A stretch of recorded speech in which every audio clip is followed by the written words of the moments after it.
Star Report. I'm your host, Star. Welcome to the show. Wednesday, early edition. Okay.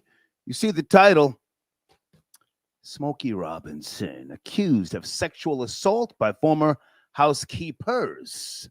Plural. Okay. $50 million lawsuit. We're going to talk about it.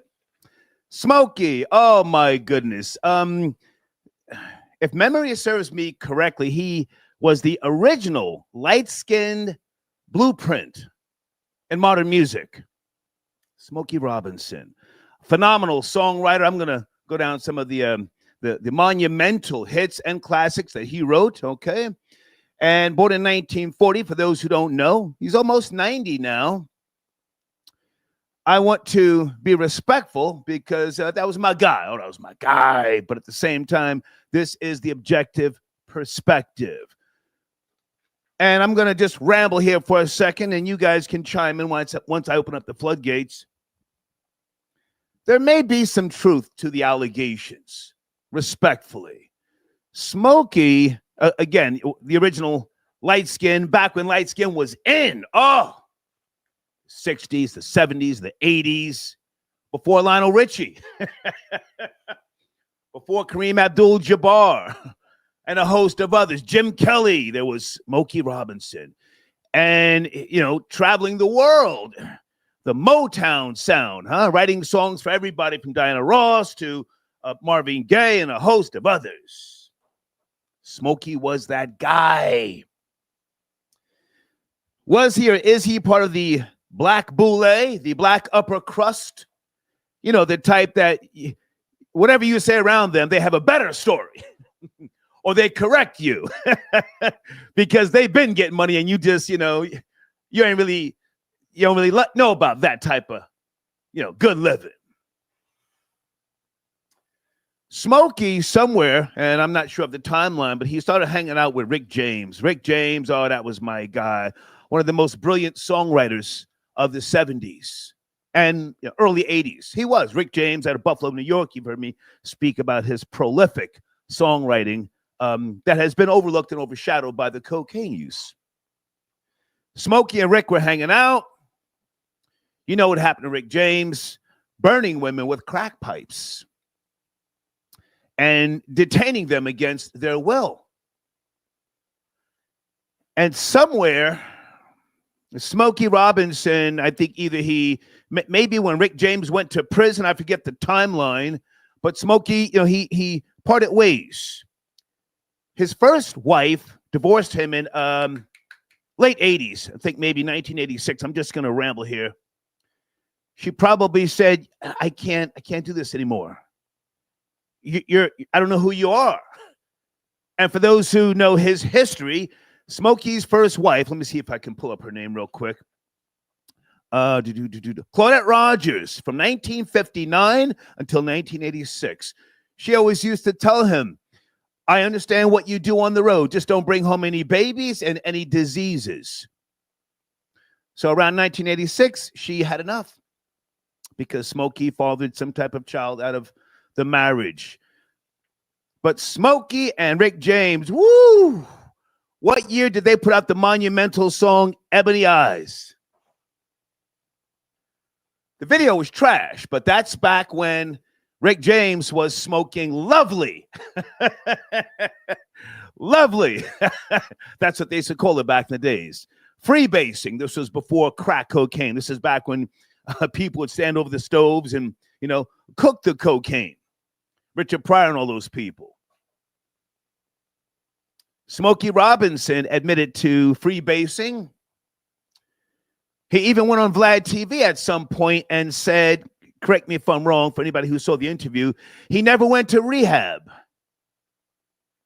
God brought the addiction out of him. And I think that's cap, but okay. Hang on a second. Deeds just sent me a text. Deeds always with the intel. Thank you, Deeds. She says, Ebony Eyes, November 1983. Birds of a feather flock together. So, more than likely, Rick James, Smokey Robinson, and a host of others were freebasing. Did Rick James turn Smokey on to the coke? Well, Smokey said he started smoking coke when he hit his 40s. Rick James could have been the one to introduce him. And this is not to kick dirt on Rick James. Again, I loved his music. I saw him live, Madison Square Garden on the Street Songs tour. Whew! Rick James also said that he had a guy that used to travel with, his band, the Stone City Band, and his job was to cook the coke after the shows. That was his job. Not security, just cook the coke. Bear with me. I just want to, address some of this because, again, there may be some truth to these allegations. Not that we want to see another black man taken down. But there's an old saying, God's time is the right time. Can I get an amen in the live chat? For those who subscribe to that. God's time is the right time. For those of you who say, yo, why now? Why now? I don't know. I'm going to play two videos here. One is some of the former housekeepers, and they're, older women now. Older women. One of them doesn't speak English. Was Smokey relapsing? That was the point of me giving you all that, context with regards to drug use, because those older guys from the older guard, they were doing the most. Russell Simmons smoking PCP. Russell has always been there for me. He supported my Start Snitching movement when I first, started picking up traction back in the early days of radio. Russell was there for me, but Russell was smoking PCP.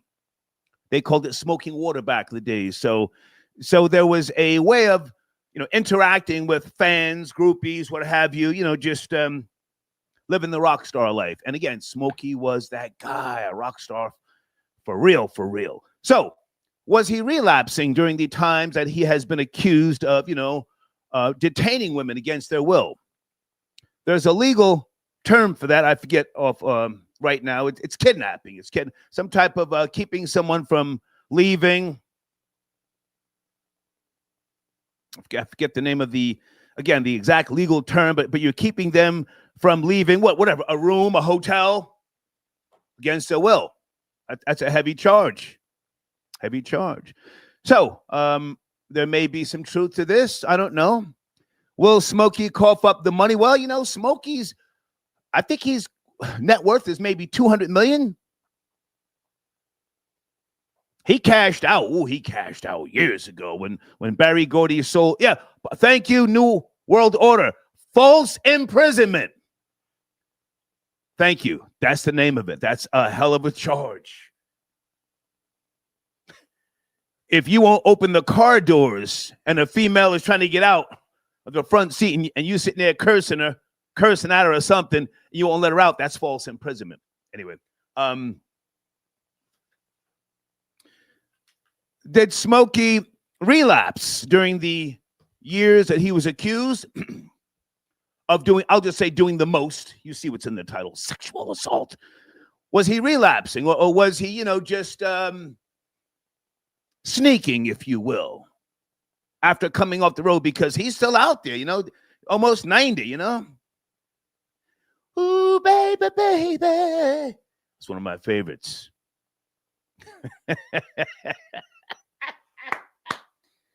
So were the maids or the housekeepers, to his liking? Or was Smokey sneaking, getting a little quicker picker-upper in a room with some type of pipe? They used to call it a doohickey back in the days, or a demo. Was Smokey hitting the demo and then pushing the button or telling the housekeeper, hey, I just want you to pull your panties down and turn around. I'm going to give you extra bonus. I'm not even trying to be funny. A lot of those old niggas are freaking like that. You may love his music, as I do. It does not exclude him from a certain type of behavior. Again, I have no proof. I'm just giving you context. A lot of things went unnoticed. Hell, Sean Connery, the best James Bond, said in an interview with Barbara Walters, I think it was 1984 or 85, he said, every woman deserves a good rap in the mouth from time to time. I don't condone that, but anybody remember that? Sean Connery. And then when she asked him about it years later, he doubled down. She said, do you want to take that back? And he said, no.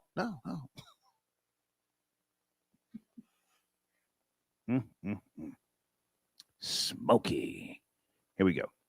4 women are making some disturbing new allegations against a Motown legend. I want to show you a live look at a press conference with the accusers and their attorneys. It's happening as we speak in California. In a lawsuit filed today against Smokey Robinson, the women who used to work for him say he sexually assaulted them and created a hostile work environment, among other things. Robinson's wife is also named in the lawsuit. It details multiple allegations, some as recent as last year. One employee says Robinson sexually assaulted her at least 23 times. 3 of the women say they didn't want to report it to police, in part because they were afraid of risking the possible adverse effect on their immigration statuses, according to the suit. Another says Robinson's, quote, brutal sexual advances were constant and even predictable while she worked for him. His accusers are seeking at least $50 million. NBC News has reached out to Robinson's reps for comment. No word back yet. Camila Bernal is joining us now. And obviously, Camila, this is a late-breaking situation. What else do we know? What else are we learning? Hallie, these are some serious allegations, and the attorneys just now calling Smokey Robinson a serial rapist that needs to be stopped. So again, we have not heard from Smokey Robinson, but these allegations include sexual assault, battery, false imprisonment, you name it. I mean, here is what they're saying. They're saying that these allegations happened repeatedly. You mentioned one of the women saying it happened at least 23 times. The attorneys and the lawsuit saying that you could see a pattern in these allegations. All of them were either housekeepers or house staff, and some of them even working together at the same time. The oldest of these cases going back to 2006, employment in that year. And you mentioned the latest happening just last year. These women saying that they were forced to resign because of the repeated sexual assault that they went through. And you mentioned some of them saying that they were worried about their immigration status. Their attorneys also saying they were worried because they lived paycheck to paycheck. They needed that money and were afraid of losing their livelihoods. They were also afraid essentially of the status and the influence that Smokey Robinson had, and were afraid of essentially speaking out. Some of these things, obviously not something I can detail on TV, but some serious allegations, Hallie. Thanks for watching. Stay updated about break. Okay, that's the first video. What are your thoughts? Are they lining up this 85-year-old man? Did they conspire? Or are these just low-life, degenerate females? None of them have anything saved. They have no assets, and they conspired. That's a possibility. It's a possibility. Maybe Smokey Robinson is a God-fearing man, and the way he speaks is he doesn't really connect to the younger generation. I've never seen him live in concert, so I don't know what his mindset is. I do know he did something that kind of bothered me. Does anybody remember when Motown had some celebration? I forget which one it was. And Smokey co-signed Jennifer Lopez singing some Motown classics. You guys know what I'm talking about? I said, damn, Smokey, you co-signing J-Lo, who can't sing worth a lick. Remember that? I got the power. I see you. He says, yes. What year was that? It was like a Motown celebration. They couldn't find Jennifer Hudson or somebody to really, go there and hold it down. Is that Rob Lowe? No, that's somebody else. All right. And I want to play another video here so we can just, let me see. Okay, well, this is the press conference. How about we do 2 minutes of the press conference, and then we will go on here. All right, let me start this. This is the press conference that happened 22 hours ago. So this is a real thing, guys. This is picking up traction in the media. there might be some type of target on this man. Maybe he's totally innocent. I don't know.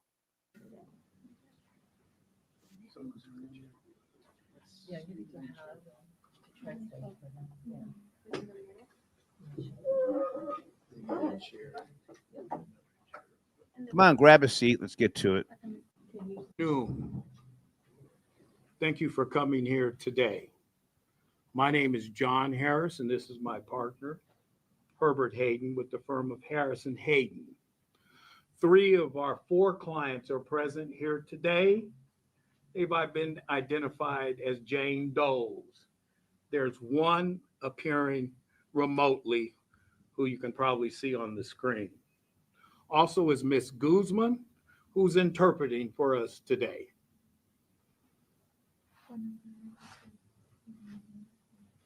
This is to announce that earlier today in Los Angeles Superior Court, we filed a complaint against William Smokey Robinson Jr. and his spouse, Frances Robinson.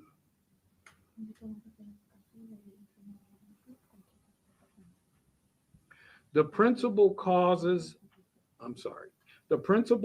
of action against Mr. Robinson in particular are sexual battery, assault, false imprisonment, gender violence, and creating a hostile work environment. Obviously, these ladies are identified in the lawsuit as Does, Jane Does 1 through 4, to protect their privacy, since the lawsuit involves sexual misconduct of the worst sort.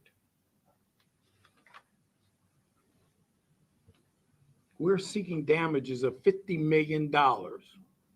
Obviously, no amount of money can compensate these women for what Mr. Robinson subjected them to.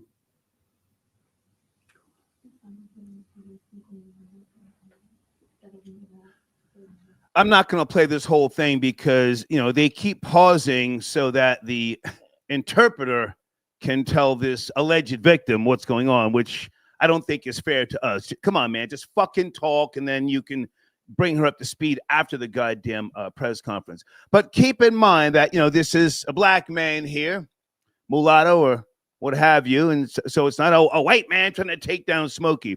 Also, thank you, Deeds. She says the J-Lo performance was at the 2019 Grammys when Smokey defended her. Some type of Motown celebration. You guys remember that? I just want to point that out so we can, know exactly who we're talking about here.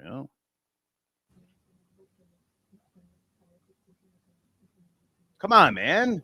But given the gravity of Mr. Robinson's despicable and reprehensible misconduct that is further detailed in the complaint, this amount is clearly warranted. Our 4 clients have a common thread. They're Hispanic women who were employed as housekeepers by the Robinsons, earning below minimum wage.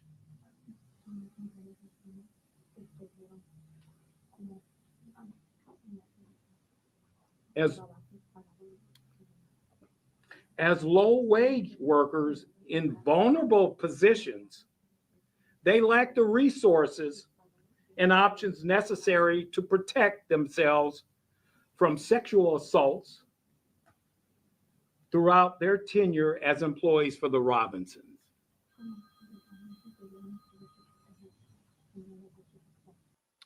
Okay, folks, I'm going to stop it right there because now they got phones ringing in the background. You got this. I hate to call him a goofy nigga, but that's horrible for us to have to wait until somebody's over there mumbling, translating for somebody else. Anyway, phone lines open right now. What are your thoughts, Smokey Robinson?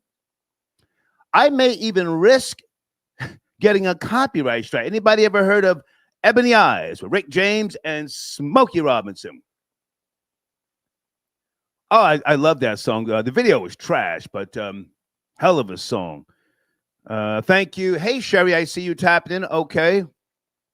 ACM says Hispanics have a culture of prostitution. Okay. Since we're going there, okay. And hey, Lydia. Okay, Lydia, do you want to call in? Phone lines are open right now. Okay, I don't know if they're even looking into charges, criminal charges. Right now, we've just got, multiple complaints and what appears to be, some type of demand for payment, if you will. Okay. All right. And thank you for your donations early. Peace. Shazam, are you calling in, sir? Okay. I see someone in the queue. Sit tight. And Trevor, I got your donation. I'm going to come back and play the second video after we open up the floodgates here a little bit. Affirmative action. Did it help or did it hurt America? Not just black people, okay? Let me open the phone lines up. Hey there. Good afternoon. Please watch the language. 272. Are you there? Hey, what's going on, Star? What's going on? It's quiet. What's going on, Star? Hola, how are you, man? Good to hear from you. Man, this Smokey Robinson, man. This, we don't know if he did it or not, right? So we want to put that on the table. But for me, it's like, y'all was worrying about losing your jobs, your career, taking money out of your, out of your pocket. Who is y'all, Kuala? Who's y'all? Who's y'all? Oh, I'm talking about, the ladies up there, right? Okay. But the problem I have, y'all waiting 25 to 30 years to come out and say something, right? So my question is, why not then say something? Why wait till now? And I know you can't rush and tell people when to come out, when to tell their story, or when to tell their truth. But it's getting too far now where people are waiting 20 and 30 years to tell a story about what somebody was doing to them, and now they want money and stuff. You could have been said all this, but we waiting to now. I disagree, Kuala. Like that. I disagree. Having myself broken stories and worked with quote unquote victims and having a 501c3 where I, at this point in time, do work with families who want resolution and resolve. That's unfair to say, why now? People sometimes are scared. They don't have any type of anyone that can advise them. Are you saying victims who come out 20 years later have no credibility? What are you saying? No, I'm not. I'm not saying that. I don't want to come off like that. That's not what I'm saying. My thing is, when you wait 20 to 30 years later to come out and tell your story, right? Whether we want to believe it or not, the question is always going to be asked, why now? Like, why come out now and say all this? Why not then come out and say anything? Because we could have dealt with this years ago and got him to screw my language, F out of here. You know what I'm saying? But when you come out 20 and 30 years and tell your story, whether it's true or not, we don't know the story, whether it's true or not, right? Well, then it's a back and forth, right? Well, hang on a second, because, that's not really the issue here. What we have now, and I have got a lot of notes here, and I'm going to play another video. Some of these claims go back to 2 and 3 years ago. So let's not do the whole thing that a certain element who does not like to read, let's keep it real, they don't like to do research, that's their go-to. Why now? Why now? Everything's a conspiracy. Let's not do that. Are you now? Hang on. Are you a Smokey Robinson fan? Do you think just because he's famous, he couldn't have done these things? Never mind the females right now. Let's focus on Smokey. No, not at all. Not at all. I was a Smokey Robinson fan growing up with my grandparents and all that and stuff like that. But at the same aspect, if you did something like that, you deserve to get what you get. Right. So I take the celebrity away from the allegations. You understand? So I can like you as a celebrity, as a person, but if you did this, I got to stare this way now against you. Also, I would say this.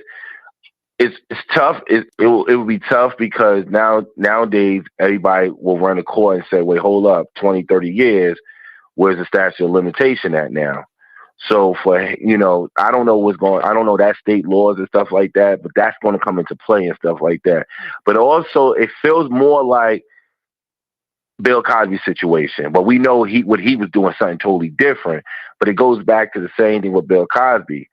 So now that's going to be the issue. I think it's going to be. I'm pretty sure I'm not sure, but I'm pretty sure it's going to be more like hasn't the statute of limitation ran out, and I think that's going to be the issue here. Kuala, I hate to cut you short, man. Bill Cosby, aka Pill Cosby, told on himself. I remember Bill Cosby albums where he literally described putting Spanish fly in women's drinks. Now, was Spanish fly illegal during those days? No, you could buy it on Times Square and other places in a little bottle. And it was encouraged to slip it into females' drinks. But now, again, we don't have a criminal, conviction or anything here, but we're just discussing it. What I'm not going to do is just beat up on the older women, as if they're just going for a money grab. That could be, but let's explore the possibility, about Smokey Robinson living. Do you remember? Hang on, I'll let you land your plane. Living the high life, drunk off the power, right? Right. Drunk off the power. So do you think? I don't know if you remember. Hang on, let me just ask you this, and then you can land your plane. Do you think there's any plausible, reason that he may have done this? Go ahead, land your plane, Kuala. Yeah, I think a lot, not just him. I think it's a lot of them treat these people like messed up people. I think a lot of them do some weirdo stuff, and I think a lot of them that's rich and have money out here that be having people cleaning their house and doing whatever. I think a lot of them treat these people like shit. So I don't put it past. Gotta watch the language, Kuala. Too early. Watch the language, please. Okay. You remember it was back in the days with Smokey Robinson. That's why I hit you up and called you. It was a story about him back in the days. I remember it was on daytime news. It was on daytime news back in the days. I want to say the late 90s. It was the late 90s, maybe 99 or 97, somewhere between 97 and 99. There was a story about Smokey Robinson, but people were saying that the Smokey Robinson y'all think y'all know, that's not who he is in person. Can you send me an email, because what I'm trying to do is gather information, but that sounds like hearsay. If you don't even know the platform where it came from, just send me an email, man. I appreciate you. Okay, I got you. Thank you, man. Salute. This is a research edition, guys. So let's deal with what we have. I'm not trying to kick the guy's back in, but he was running with that crowd, that Rick James crowd. Mauricio got your donation. Thank you very much. Blade says, okay, Blade is talking about Smokey Robinson's personal preference. Well, listen, everybody's got a track record. Okay. Let me go to area code 539. Good afternoon, early edition, please. Watch the language. Are you there? 539? Yeah, I'm here. I'm here. Hey, how are you, man? I'm all right. Yes, sir. You have the floor, sir. You have the floor. Yeah, I'm about tired of this, man. They need to leave our people alone, man. I'm so tired of this, man. I mean, leave Smokey alone. Why is this? Man, they listen, one thing, they immigrants, man. They over here, migrants, and they over here. What was they doing over here anyway? Illegal. You cross the damn border illegally, or whatever happened to you. Somebody need to call Cash. Huh? Come on. Yeah, somebody needs to call Cash Patel. Come get them right now while they're hot. They hot. They still over here. Come get them right. Get their ass up out of here. I mean, my papa cussing. Yeah. But listen, man, I'm tired of this, bro. I'm tired of this 25, 35 some year. Man, get them out of what y'all doing over here anyway? Y'all messing with Smokey? Y'all over here messing with Smokey now? Okay. If he did do it, I'm still on. Oh, easy. Don't go there, sir. Don't. Listen, man. Listen, I don't care, man. I'm tired of this, man. Somebody got to stop today. I mean, come on, man. This dude has been all our famous people that's been about something. We don't hear no white people. What about Raven McIntyre, Alan Jackson? Why they never? They been doing. Look at what's the nasty dude always got girls on there showing their breasts and stuff. I mean, these dudes don't never be in court or on TV for what they do. But we always got some black man who done Well, sir, can I jump in and ask, how old are you? How old are you, sir? Huh? How old are you? How old are you? I'm 40. I'm 40. Okay. Do you pay attention when the Caucasians are, accused and charged of certain things of this nature? Do you? I mean, yeah, I pay attention, but bro. Steven Tyler from Aerosmith, Roman Polanski. I mean, the list goes on and on and on. I'm not saying you're wrong with regards to Smokey Robinson. And there may be some truth to, the housekeepers getting together for a bag. Yes. But do you think, hang on, let me ask you this. Do you think he may have been sloppy and he left the door open? Not that validates a $50 million lawsuit, but do you think he may have been sloppy? Come on. I mean, only thing he been sloppy on is them waiting that long to where his brain don't even know who this chick is. Okay. You know what I'm saying? Yeah. Don't even know who this lady is, man. Smokey have no idea. He probably got dementia. He probably brain dead. Ain't no telling all the drugs he been doing. You said they had the good stuff back then. Come on, man. He don't know what's going on. They is just putting a fast one on this man. Okay. And they gonna keep on doing it. They gonna keep on doing it till we broke, man. They like to break us, man. They like to talk about us, break us, come over here, do a number 23 Jordan on us, and then smash with the money back across the border. Who gets money and goes back across the border without going to jail? Man, somebody needs to call Trump and Cash Patel tonight. You know what I'm saying? Come get them up out of here, man, before they drain us. So I gotta go. I appreciate the call. Listen. Thank you, man. If you're 60 and over, hide your money. Yeah. Thank you, man. Salute. Thank you. All right. Okay. Guys, sit tight on the phones. Okay. I have no idea about what Smokey's intention was when he was making some of his music. Listen, I've been a big supporter of his. Cruising, 1979. Tears of a Clown, Just to See Her. I mean, the list goes on and on and on.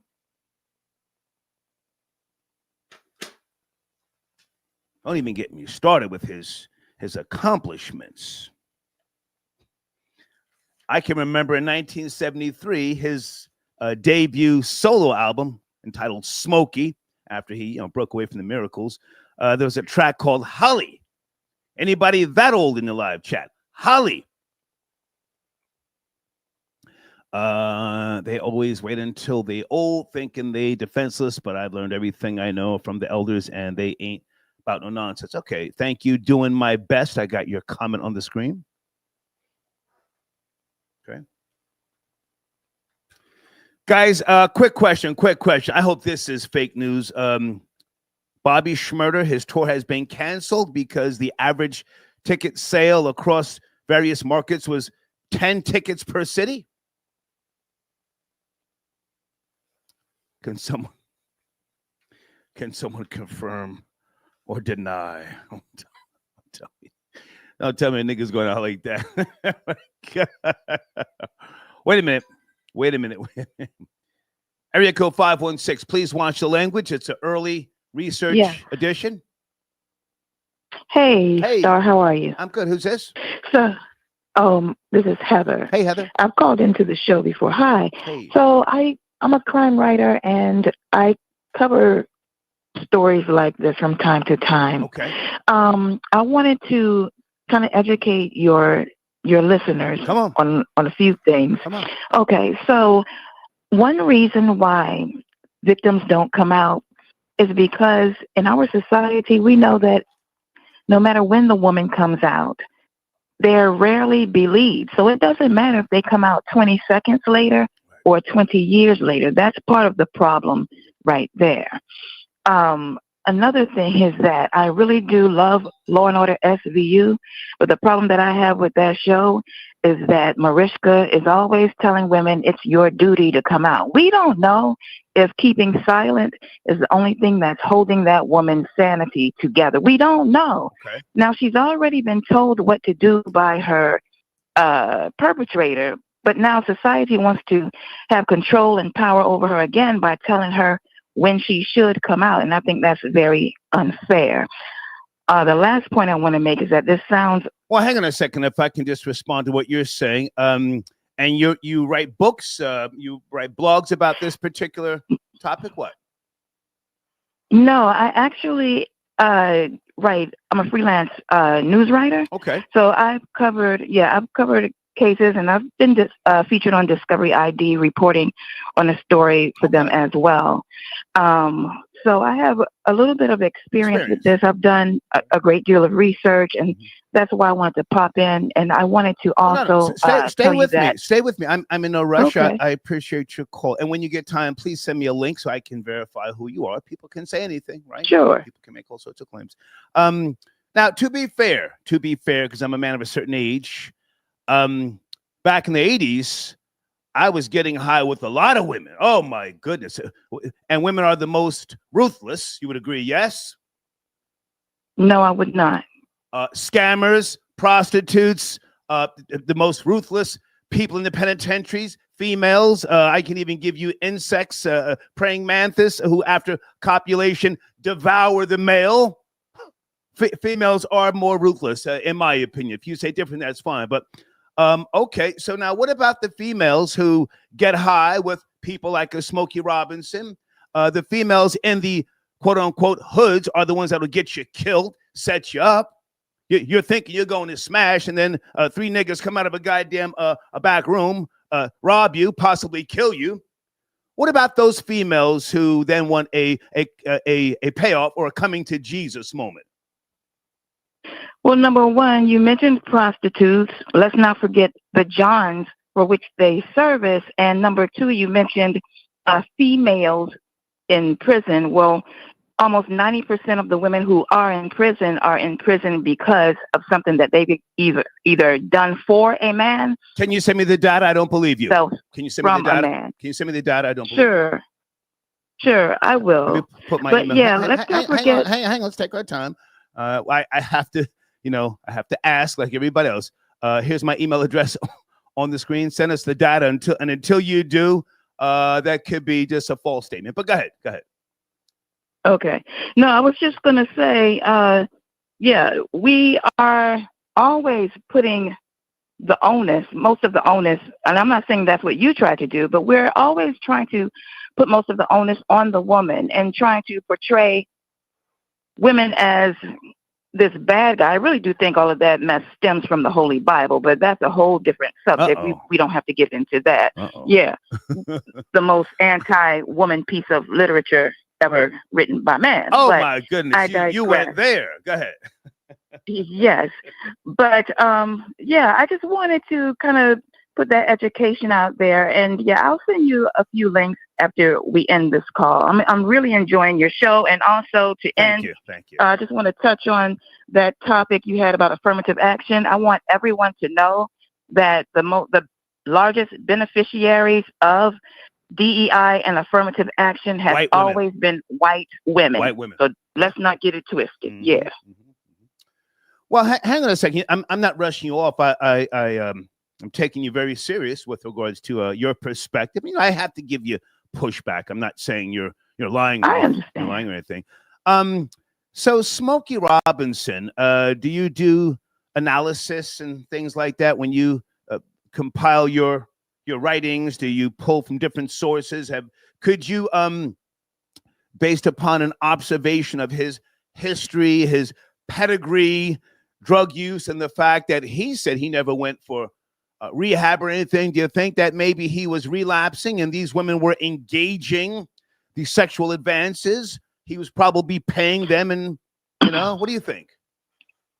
Well, I like the comparison that you did. I think you were trying to hint at perhaps Rick James could have been an early influence. We don't know that. It's a possibility, but we don't know. I was reading about the case, and I'm not sure if he's what I would call a sexual sadist, but I do think that this case mirrors Arnold Schwarzenegger and his situation with his housekeeper. These women are they're the subordinates. Come on. So it's about power and control. A lot of people say, oh, well, I don't believe Arnold Schwarzenegger did anything, but that woman, she was unattractive. Well, they have a son to prove it. These women who barely speak English, they probably have no other resources, no family to support them financially. It's either have sex with me or you lose your job, or they can't say no, So we need to also consider that as well. That could be a possibility as well. So yeah, I analyzed the situation, and that's what I came up with.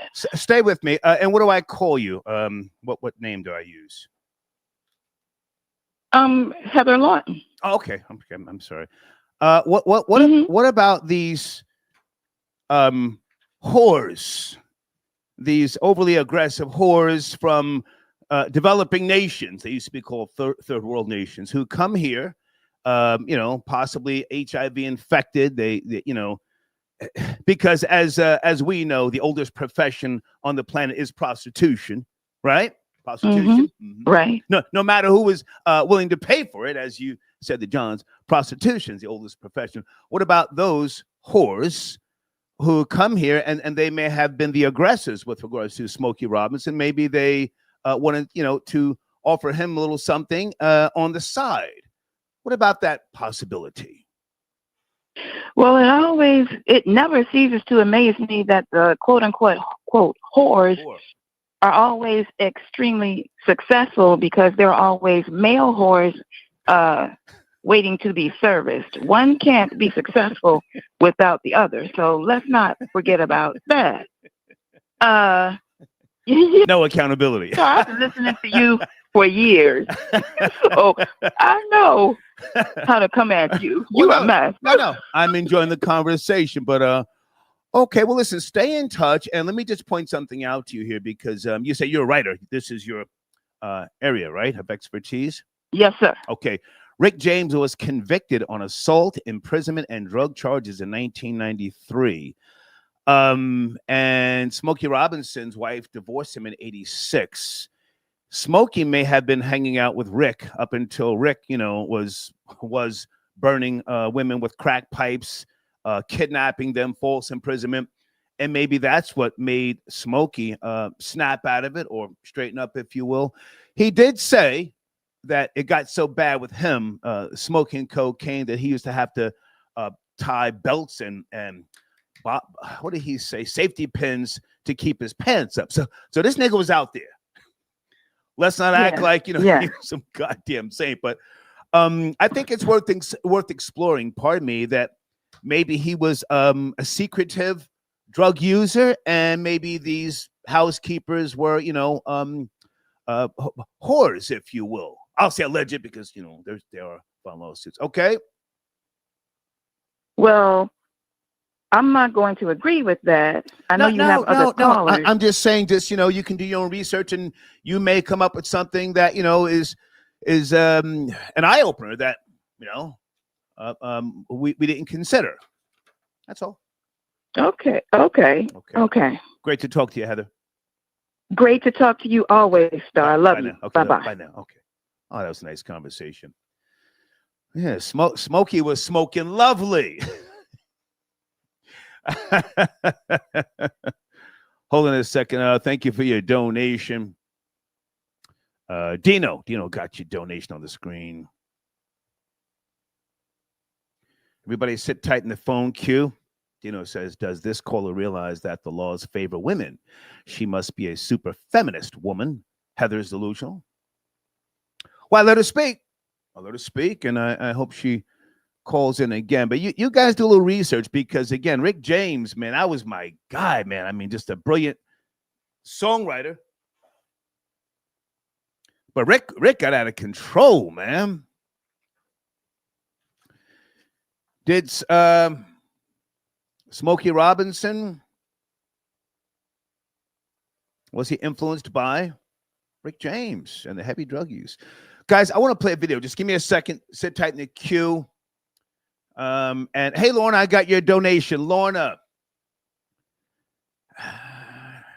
says, is Johnny Mathis the only one who will escape sexual assault? I don't know. I think he just retired, Johnny Mathis. And he just became, okay. Guys, please don't send me just these random emails with no subject in the subject. I just hit delete. Sometimes I block you. It's like you're trying to take the show in a different direction. Affirmative action. Did it help or did it hurt? Where are my notes? Give me a second. So, the reason why I want to address affirmative action is because, again, we see now, based upon research and data, that affirmative action, if you ask me, hurt Black people as a whole. In case you don't know, there was a Black middle class prior to affirmative action. We've already had that discussion, pardon me. Many of you, your grandparents, your great-grandparents, they had it going on. Doctors, lawyers, down there in Atlantic City prior to the casinos being, built. Black fish markets, multiple places, not just the Black Wall Street. The Deuces in St. Petersburg, Florida, which I went to on a road trip, and other places. So will we, in 50 years, look back and think or say or compile evidence that says integration was wrong? Here we go. This is a new book that's just come out.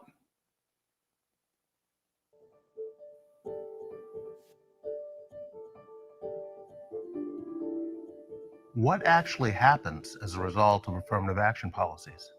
You might be surprised by how little attention that question receives. Instead, the discussion tends to focus on what we hope will happen or expect will happen. But affirmative action has been around for the better part of 50 years now. It has a track record that deserves close examination based on solid evidence rather than good intentions.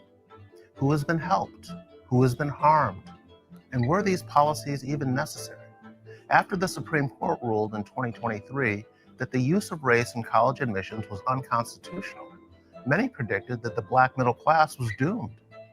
The reality is that Blacks made faster progress in the first 100 years after slavery than they have since the 1960s under affirmative action policies. Black families lifted themselves out of poverty prior to the implementation of racial preferences.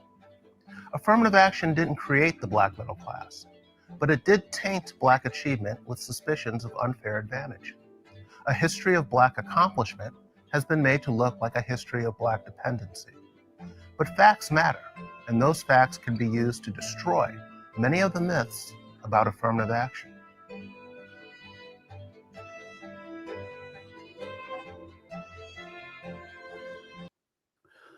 Okay, hold on a second. So that's the source for my question. Affirmative action, did it help or hurt? Not just Black people, but since, I'm already asking, in 50 years, if not sooner, correct me if I'm wrong, will we look back and say integration, it wasn't a good idea? If you're new to this show, I was born and raised in a town called Scotch Plains, New Jersey. SCOTCHPLAINS, New Jersey, born in 1964. Scotch Plains is the home to the Shady Rest Country Club. Shady Rest Country Club, you can Google this, the first African-American country club in the United States. We used to have parties there back in the 70s on a regular.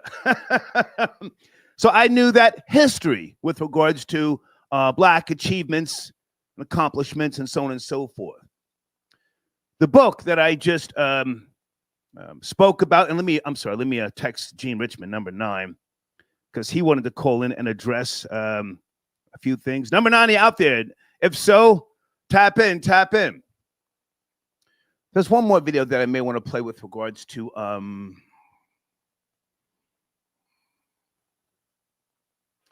some of these videos. I don't necessarily have to edit out. Actually, let me play this one more video, and then I will take your phone calls. Yes, we are going to continue talking about Smokey Robinson. Just bear with me, okay? Give me a second. Full screen. Here we go. Clearly, some white Americans felt that Black progress was coming at their own expense. And they focused their attention on the affirmative action programs put in place just a few years earlier. There was never a honeymoon period for affirmative action. A lot of times people think, well, we had it for a couple of decades and then there was enough. There's never been a period where any effort to integrate African Americans into American society was not immediately denounced as preferential treatment. I'm sorry that people had to go to the back of the bus, yet I was not here when it happened. I don't feel that I owe a Black a thing for what happened in the past, and I'm not going to accept being eliminated from the job market or pushed back to pay somebody back. They're taking all our jobs and everything. We got nothing. Since they came in, we got nothing. The whites got nothing. They took over the whole place. Why should I be discriminated against because I'm white? These resentments came to a head when a white student named Alan Bakke, who had twice been denied admission to a University of California medical school, claimed he was being victimized by affirmative action. Bakke's case made it all the way to the United States Supreme Court. What Alan Bakke complained about was the fact that there was a set aside for 16 students of color to gain admission. He's arguing about the diminishment of the expectation that white people would get all of the seats. Less than a decade after affirmative action enabled my enrollment at Yale, the Supreme Court ruled that it had violated Alan Bakke's civil rights. The ruling struck down the use of racial quotas to compensate for past injustice, challenging one of the major victories of the civil rights movement. Though many cried out in protest, a backlash against affirmative action was now in full swing, driven by a growing sense that our nation had done enough to redress centuries of racism. I'm sorry, give me a second.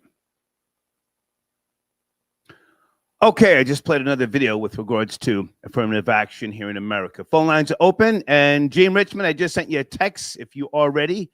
Area code 612. Good afternoon. Are you ready? Please watch the language. 612. Yes, hello. Hey, how are you, sir?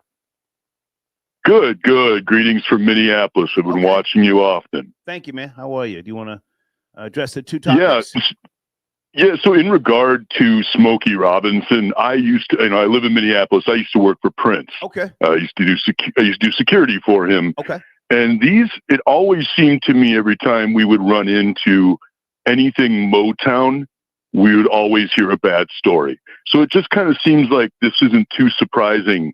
I'm a little bit older myself, in my 50s. It just doesn't seem too surprising to me with anybody coming out of Motown with, just some bad juju, to be honest. Okay. My opinion, I love Smokey. I love the Miracles. I love what a lot of Motown has done. But if you just look at people like Marvin Gaye, and you look at some of the even Tamla records, which was, the sister album or sister record label in Canada, it just seems like there was always some very shady things going on. And that's just kind of what I got from it. Okay. But now with regards to these, allegations, the charges, in your opinion, is he being set up, lined up, or do you think that there may be some merit here?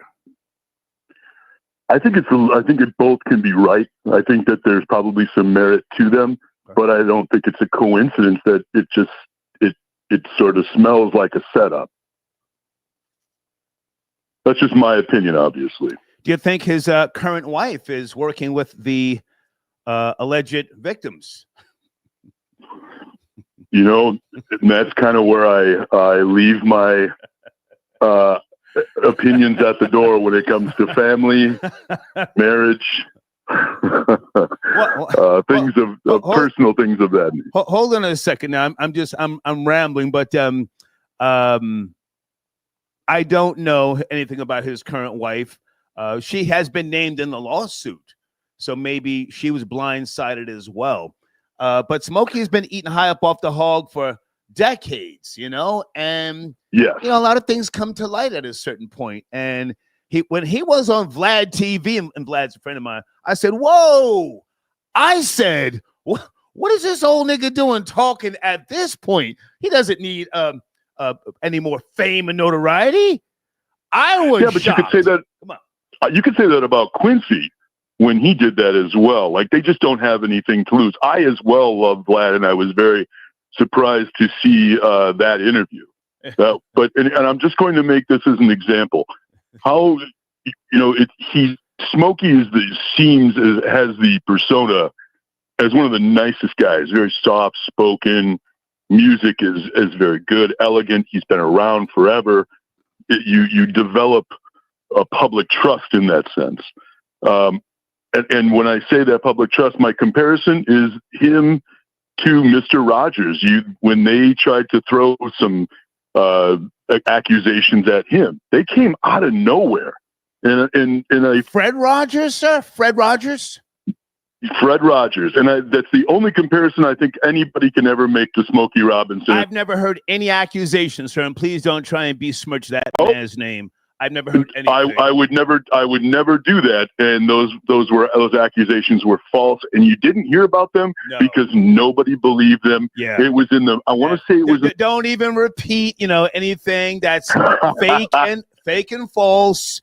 They used to say that Fred Rogers, Mr. Rogers, was a sniper in the military. But other than that, that's not accurate either. That's actually falsehood. I know that's false, but I'm just saying anything else, let's not even put that out there unless you can send me a verified source. But let's go back to Smokey for a second.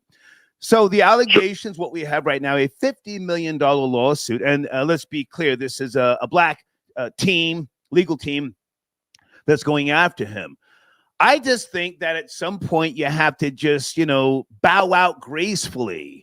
And I have no proof, but, sitting up on Vlad TV and showing what some would perceive as arrogance, costly. What do you think? I think that if these allegations are false, and I think it's shameful to throw anybody like this under the bus in their twilight years when, they're just going day by day. Man, none of this smells good at all. You know what I mean? It's just, and that's again my opinion. Okay. None of this just comes off as. I would say that there's just as much disingenuine in this as possibility of it being genuine. Yeah. Well, he'll have his day in court. Let's shift for a second. My showrunner, Affirmative Action, did it help or hurt America? Can you speak to that in your opinion, your experience, your knowledge? Affirmative Action. I would say that I have witnessed affirmative action work many, many times, and I've only seen it not work very little. I don't think anything is perfect. And I think that affirmative. So you don't have an opinion. You don't have an opinion. You just. I don't. Well, I guess you know what. It hasn't affected me. Okay. You know what I mean? Minneapolis is a very closed off area to the world. I don't think that when you talk about a demographic, a percentage of people that it's going to affect, I don't think Minnesota would be a good one. And I'm just trying to be honest with you, Star.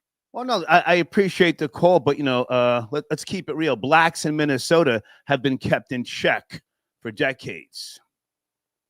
True. Yeah. True. That's why we have the North Minneapolis. But if you say it has never affected you, I appreciate the call. Thank you, man. Thank you. Thank you. Okay. Affirmative Action. What say you? Area code 508. Sit tight. Guys, this is an afternoon research show. No cursing allowed. Please stay on topic. This is a very different audience from the nighttime. I will give you the last word. I like to comb through some of these stories. Hey, Deeds, what is this here? Following verdict in trial, ex-officers. Yeah, we'll get to that another day. Okay, somebody sent me something about my question earlier, Bobby Schmurder, and the canceled tour. Okay, I can't really read this right now. Damn. Thank you, complex.com. Bobby Schmurder speaks out after tour canceled. Booking agent claims only 10 tickets sold per city. Does he have any new tracks? Any new tracks out? Or is he still, up on stage talking about they got me on my young-ish? Me to you. Are you calling from overseas? Area code 336. Good afternoon. Please watch the language. 336. How you doing, Star? Hey, how are you, sir? Good, good. I'm going to give Smokey Robinson the benefit of the doubt. Okay. Because I think it's a little bit too easy for these people to be coming out and accusing people of things, way after the fact. Okay.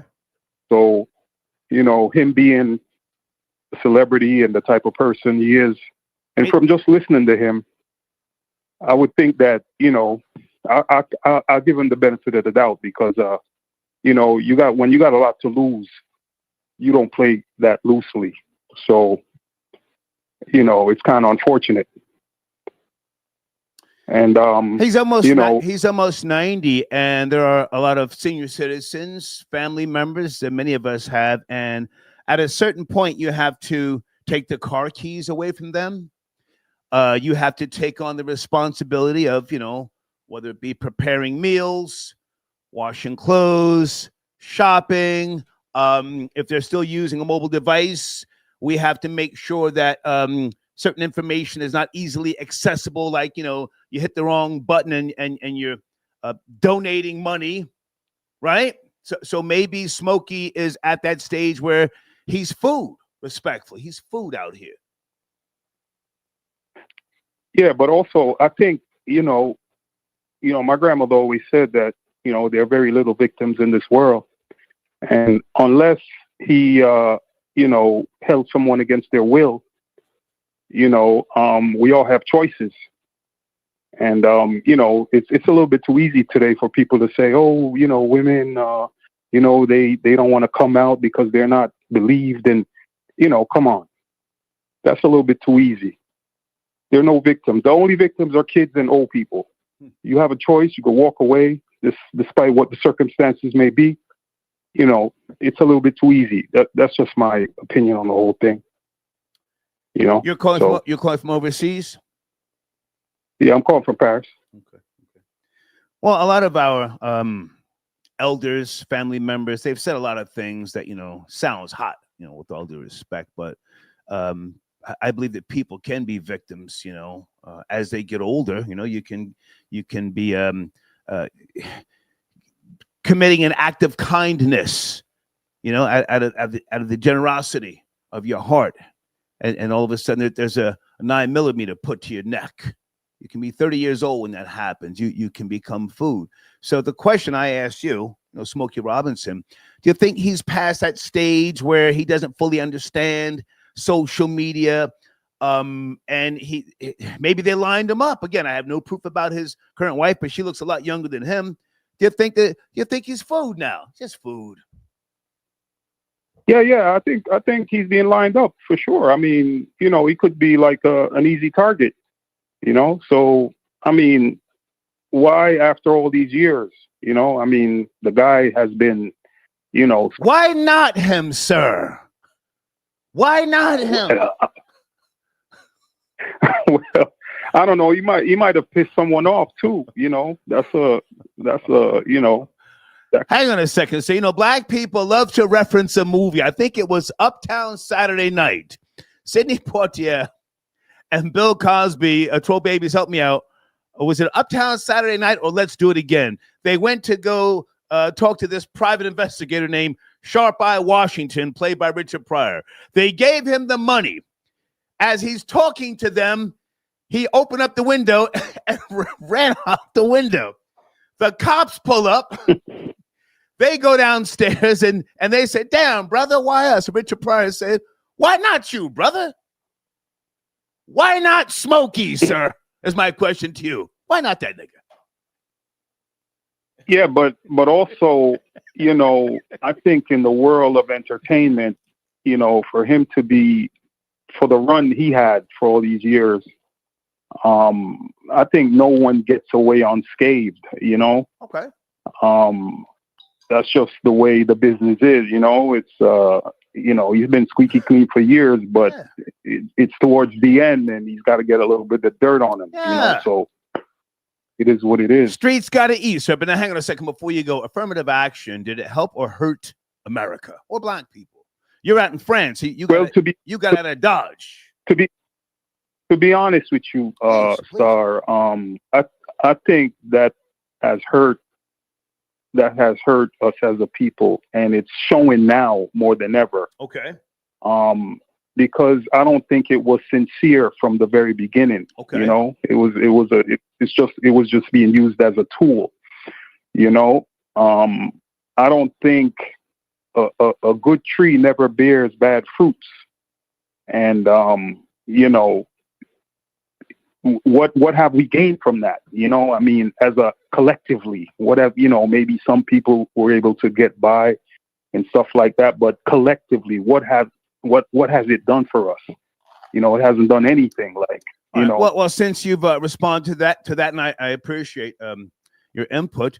Will we in 50 years look back and based upon data see that integration was a bad thing for black people? Since you said will we look back and say, you know, we shouldn't have bussed kids in the 70s.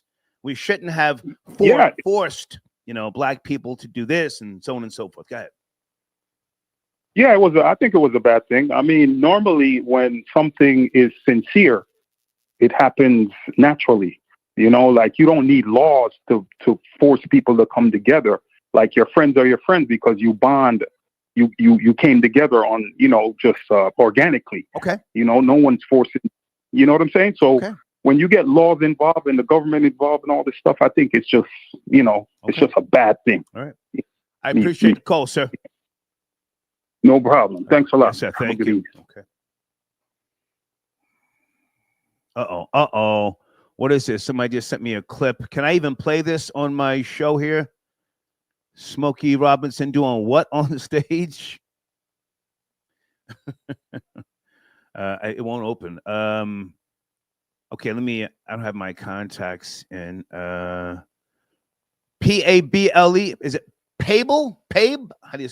Affirmative action has helped the minorities in the USA. We would not be where we are today without it. I would love for you to call in. Can you? I'll let you speak. I'll let you land your plane. Where are we? Since you're saying where are we?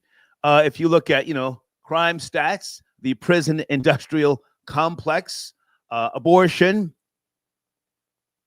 some would say police brutality is a thing, black on black crime. Darling, how do I say your name? I don't want to mispronounce what you've said, but I got your comment on the screen. Okay. Okay, hold on a second here, guys. Area code. Oh, this might be her. 240. Is that you? 240. Hello, Star. Hey, how do I say your name? Hi, my name is Pabla. Pabla. And it is a pleasure to speak with you. I've listened to you frequently, and Pabla. I love your show. Thank you so much. And I just got off work and saw the situation that we have going on here now with the gentleman from Paris. Yeah. But I do believe that affirmative action has been a positive thing for minorities. Back in the 60s, it was, you know, the factory jobs and to move into an area we wanted to, you know, one wanted to be in. Okay. You didn't have that opportunity. You had nothing. And I think it was a stepping stone to get us to where we are now. And then you take it off for yourself. You know, you get your education and you aspire for better things, you know, but I think that affirmative action was a help. Okay. Stay with me. I appreciate your your input here, guys. And that's her very pretty picture on the screen, and that's her comment. Where is your family lineage from? Well, I'm from. I grew up in Michigan, and then moved to all over the world. I lived in Paris for a couple of years. But what country? What country next week is your family lineage from? Well, we're from Africa, but I have no idea where. But my grandparents were from Arkansas, and then they moved up to Michigan. So would you technically be Caribbean, foundational Black American, or where were you born, and where were your parents born? I was born in Michigan. My parents were born in Michigan. My grandparents were born in Arkansas. Okay. But I'm, we've never been to the Caribbean. We're not from the Caribbean. We're from Africa. Okay. Someplace in Africa. Someplace in Africa. Okay. So you're saying where we are now, and do you pay attention to the data and the stats, because things are not that good collectively for Blacks in America, wouldn't you say? Oh yes, I agree. There's a lot of problems, but I believe if we hadn't had that step up back in the '60s with affirmative action, we wouldn't be where we are today. Those who are doing well, and some of them are choices. Some people in prisons are there because they did something to be in prison. So it's about choices. And, that has a lot to do with it. You have to make decisions for yourself. So, there are problems. Police brutality. But I still think, bottom line, your question was about if affirmative action has helped us. Right. And I believe that, for the middle hold on. the higher level. You can add us to it. I just said affirmative action. Did it help or hurt? Now, a white person could respond to this as well. It doesn't have to be targeted or perceived as being targeted to quote unquote Black people. And do you want to say your age group or your generation? Not that you have to, I'm just asking. Sure. I'm 67. 67. I have to think about it. I don't think about it too often. 67. But yeah, 67. Okay. Would you say, or would we agree that the benefactors of affirmative action are a lot of people from other places, illegals who have come here and they've wrote on the backs of foundational Black Americans? So to them, it's a beautiful thing. They get to go to Yale and Princeton, these other places. Would that be fair to say? That would be fair to say. Their position. Oh yes, I agree with that. I agree. And my perspective is just from Black Americans back in the 50s and 60s, what we were going through, and affirmative action came through. I think that helped Black Americans. And then people are jumping on that bandwagon and, taking advantage of that, illegal immigrants and stuff. I think that they are crazy to see what's going on with the hotel vouchers and everything, that the people who grew up here don't even get. Okay. So it's a whole lot going on, Star. Well, listen, I appreciate you standing on what you said. I don't necessarily have to give you a pushback, but I thank you for tapping in. Any thoughts on Smokey Robinson? You're close to 70, you said, right? Oh, I hate to hear that. But you know what? My grandmother used to say, what's done in the dark will come to the light. And you pay for your thrill. So I wish him the best. Well, hang on. I love his music. No, stay with me now. I have to be objective here. Did I love his music? Yes, but Smokey was hanging with Rick James. And sometimes birds of a feather flock together. We know how Rick James went out. We don't have to keep repeating it, right? Right. Mm-hmm. Do you think that after they put out that monster track, remember Ebony Eyes? Remember that? Oh yes. Oh yes. Many. Do you think that that's where Smokey picked up those bad habits? Because he said he was just into smoking weed. He didn't even like the taste of alcohol. Do you think Rick turned him on to that demon? Huh? With smoking, freebasing. Yeah, he went out there. He was out on a limb, as Tina Marie used to say. Yeah, he was out there. He said he tells about that time in his life. So he's been through some things, and he's an icon, but he's a man. And I hate to hear that. You ever see him live in concert? So live at concert? No, I want to see him. That's one gentleman I haven't seen yet. Have you? Baby, I don't want to see Smokey Robinson close to 90 on stage gyrating. he looks crazy. He looks crazy. Yeah, he has been gyrating lately, hasn't he? I saw a video last. Still got it. No, baby, I saw a video of Smokey Robinson on stage. He looked crazy. But anyway, listen, I appreciate you. Thank you for your comment and your call. Thank you. Thank you for having my call. It was a pleasure speaking with you, Star. Until the next time. Okay, bye now. Bye now. You see, I let you folks talk, whether I agree or not. I give you the last word. Troll babies, anybody see Smokey Robinson on stage? Baby, let's groove away. Hey. And you know, of course, he can't sing like he used to, but he holds a microphone to the crowd. Looks like he's about to fall over. Wait a minute. Is that my official Star Report political correspondent, Gene Richmond, tapping in? And official it is for the Star Report. Always a pleasure to be on a show that unifies people by race, by culture, and by ideology, bringing Americans together on the Star Report. Thank you so much. So I played two videos, actually, and the gentleman that you're familiar with, Jason, what is his name? I'm forgetting, man. I'm going to get his book. L. Riley. Jason L. Riley. Affirmative Action, his new book. And you've read one of his other books. So give us a little context here while I'm pulling up some of the information. Go ahead.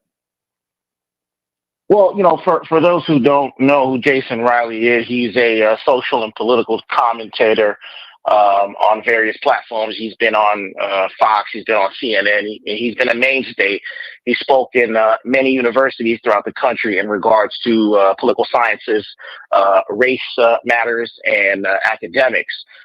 He's wrote books, two that I have, Please Stop Helping Us, and False Black Power, which I think most people should read. That's a scholarship in regards to economics, policy, politics, and the American experience. Okay. That being said, Jason Riley is a student of people like Shelby Steele, people like Thomas Sowell, and people like the late Walter E. Williams. So he does have that experience with them, and he does have that understanding of that philosophy. That being said, his new book that talks about affirmative action in America really talks about the pitfalls of affirmative action and the origins of the affirmative action and how it's affected American society, primarily Black Americans, in the last half century and more. Let's be really clear here. Affirmative action was a conduit and connection of the elements of the civil rights movement in the 1960s. Lyndon Baines Johnson, president at the time, talked about the need for affirmative action, that you can't simply grant freedom for those who have been enchained in this country to ensure equality. So who were those who were enchained in this country? Let me jump in for a second. Did he say that at Harvard or Howard? I forget. That was a speech he gave, right? He said that at, I believe it was Howard University. Yeah. But now, he put it. Hold on. But now, was he the one who also said that Martin Luther King Jr. was a good nigger?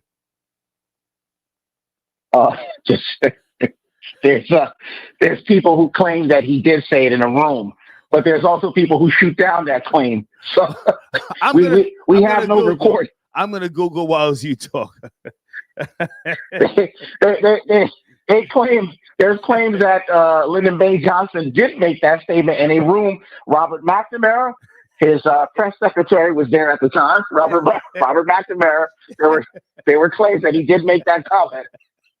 There were also claims that he made a very noteworthy comment, saying if we give all the Negroes these elements, they'll be voting for us for the next 60 to 70 years. Okay.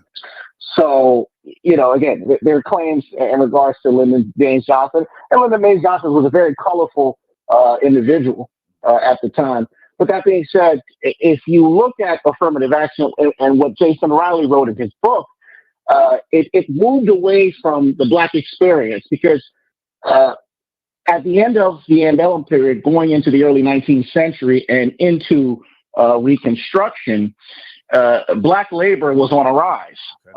The black class was actually evolving 60 years after the Civil War, 60 to 65 years after the Civil War. By the 1940s, there was a black middle class.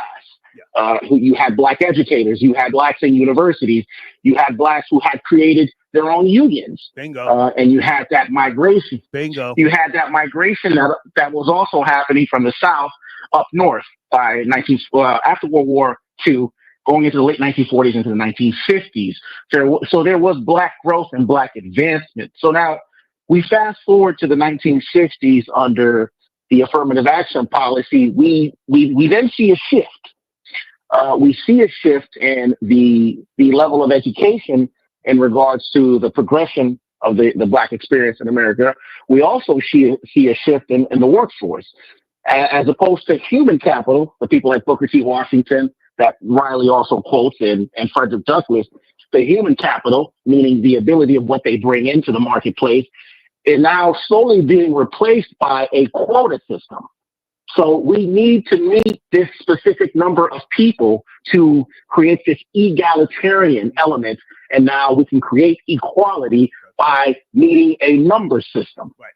Now, in theory, one would think that would be something that works, but again, it took a shift, not only in the workforce, not only in academia, but it also took a shift in the communities. Because now you had the Great Society programs that were also being initiated in affirmative action, i.e. welfare, i.e. government subsidies, and things of that nature. So the experience was taking a shift at that time. Okay. I have not picked up his book yet, but I will. You have one of his other books that you didn't care for. We spoke about that earlier, James O'Reilly. Yeah, he wrote a book. I mean, again, I enjoy a lot of Riley's writings. Again, he's a student of Thomas Sowell, but he did write one book that I didn't agree with, and it was called "Please Let Them In." Or I'm sorry, "Let Them In."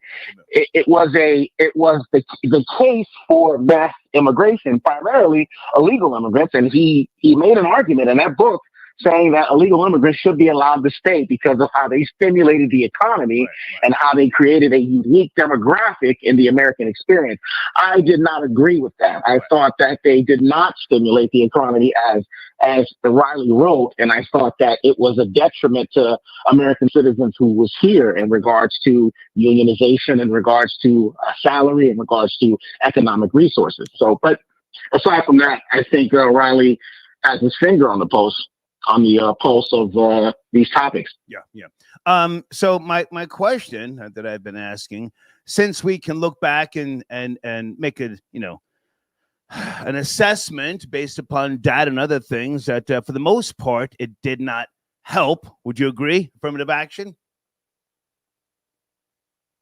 No, it did not help at all. I think the concept and the policy of affirmative action was to create a level playing field. No. Unfortunately, overall. Unfortunately, overall. Okay, so, but it almost. Great. I want you to finish your point because my question will be. My question will be: are we going to look back in 40, 50 years and say that integration didn't help based upon data and other things? Go ahead. Number 9. Well, again, affirmative action almost mutated into something else because if you look at feminists at the time, Gloria Steinem, who was a very noteworthy feminist in the late 1960s, she talked about the importance of affirmative action for the women's liberation movement. Right. So now it went from something that was supposed to help the advancements of foundational Black Americans, and it morphed into this element of a policy for other people in the nation, such as women, such as immigrants, and things of that nature. Now, your comment 50 years from now, will we look back at integration as a bad thing? Now, someone that paralleled some of Jason Riley's talking points is Dr. Claude Anderson. And Dr. Claude Anderson talked about how integration wasn't the best idea. And Jason Riley has also talked about that as well, because again, you had the rise of the Black entrepreneur, which E. Franklin Frazier wrote about, which Jason Riley also talks about in his book. And you had the elements that blacks created on their own, such as a functioning economy, such as educational outlets for their communities. And integration kind of pretty much took that away. There was a debate about it, a hospital that was set to be created by black investors in the 1960s in Chicago, and the black civil rights leaders at the time forced Mayor Daley to go against this because of this civil rights wave of integration. So again, these so-called civil rights leaders wanted this integration thing not only to get a sense of notoriety and this egalitarian and this idea, but again, it was a concept that was thought to create something greater. But you had to to create this unified front, you had to take away from a group of people. Can I jump in for a second? Because there were black hospitals in America, for those who don't know. When I took my road trip to Florida a couple of years ago and drove all through Florida, oh my goodness, I'm not going to go back into that now, but I had to make it my business to go to St. Petersburg, to Mercy Hospital, which was operating from 1923 until 1966. I actually went there. Just wanted to be clear for those who don't know about black hospitals. So, and I'm glad you brought up Dr. Claude Anderson, because he did say in his book, Powernomics, if memory serves me correctly, that blacks will become a permanent underclass. So with regards to my question, will we look back in 50 years and say that integration was a bad thing? What do you think, you personally? Well, I think there's certain elements of it that was a bad thing, because now, if you look at it, since then, we've got a wave of massive illegal immigration and immigration as a whole, and it's changed the dynamic of things. So these policies that were set in place to work specifically for one specific group now have become this universalist element.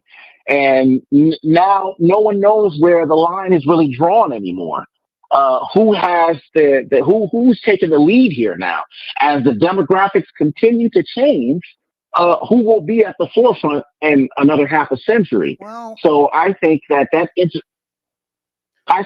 integration concept was the spearhead to where we are today, and this society where now there's been beneficiaries of something that essentially was made for another group. I want to go on record and say, even as a product of a biracial union, I don't think it was such a great thing for the collective, if you will. For the collective, I mean, listen, I love my life. I'm glad I'm here. But if we're talking about the collective of quote unquote black people, and that doesn't mean that certain people couldn't integrate and have loving, fruitful interracial relationships, but for the collective, I don't think. Maybe less than 50 years. Anybody in the live chat want to give a better breakdown or more pinpoint accuracy, if you will? I think we might look back and say, we should have done certain things as far as integration. Oh, my goodness. Black people could have had their own basketball leagues, their own economy, an entire goddamn state. But go ahead and finish up, man. I don't want to hold you up too long. Land your plane wherever you want to. Number 9. Well, again, just to go back to affirmative action, in today's America, today's society, there is no need for it. Regardless of it all, Black America has made strides, has made advancements in many ways. A quota system in this day and age doesn't create a fair advantage at all. It just destabilizes communities, and it almost disenfranchises people. It takes you out of the running, and it puts you in a position that you didn't necessarily earn to get things that you perceive that are meant for you. I think the opportunities now are endless for not only growth economically but socially on every level. So I think it's something that's dead on arrival, and there's no need for it in today's society. Okay. I appreciate your time, Gene Richmond. Thank you, man. All right, thank you. Yes, sir. Okay. It's my guy, number 9.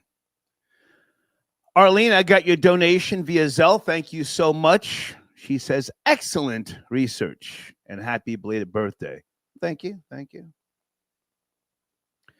Hi, Juanita. Yes, we will get to the officers found not guilty. Or should I play that now? Holy smokes. I don't want to put too much on the table. I want to focus on these particular topics. How about we address the Memphis police officers found not guilty tomorrow? That's crazy. DG Seymour, got your donation. Hold on a second. Integration was not necessary. Necessarily? Did you mean to say necessarily? Hang on a second. A bad thing. It was to correct a historical anomaly. Okay. I don't have my context, and the break of the family structure is what has been implied. Okay. Your comment is on the screen. Thank you so much.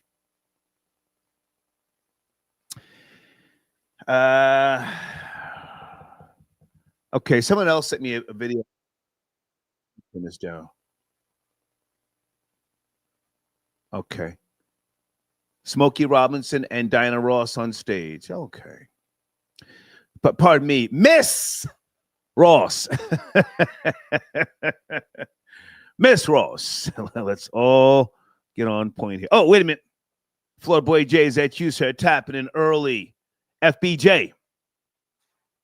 FBJ is in the building. I am here to speak on light-skinned niggas with colorful eyes doing devious acts. I think I am more than qualified to speak on niggas. Smokey Robinson, you know what I'm saying? And just the type of old school game he thought this still was. I mean, obviously, when we see him on stage still gyrating and jiggulating and shaking them old bones, it kind of lets me know he's out of touch. Because what is your old ass still doing?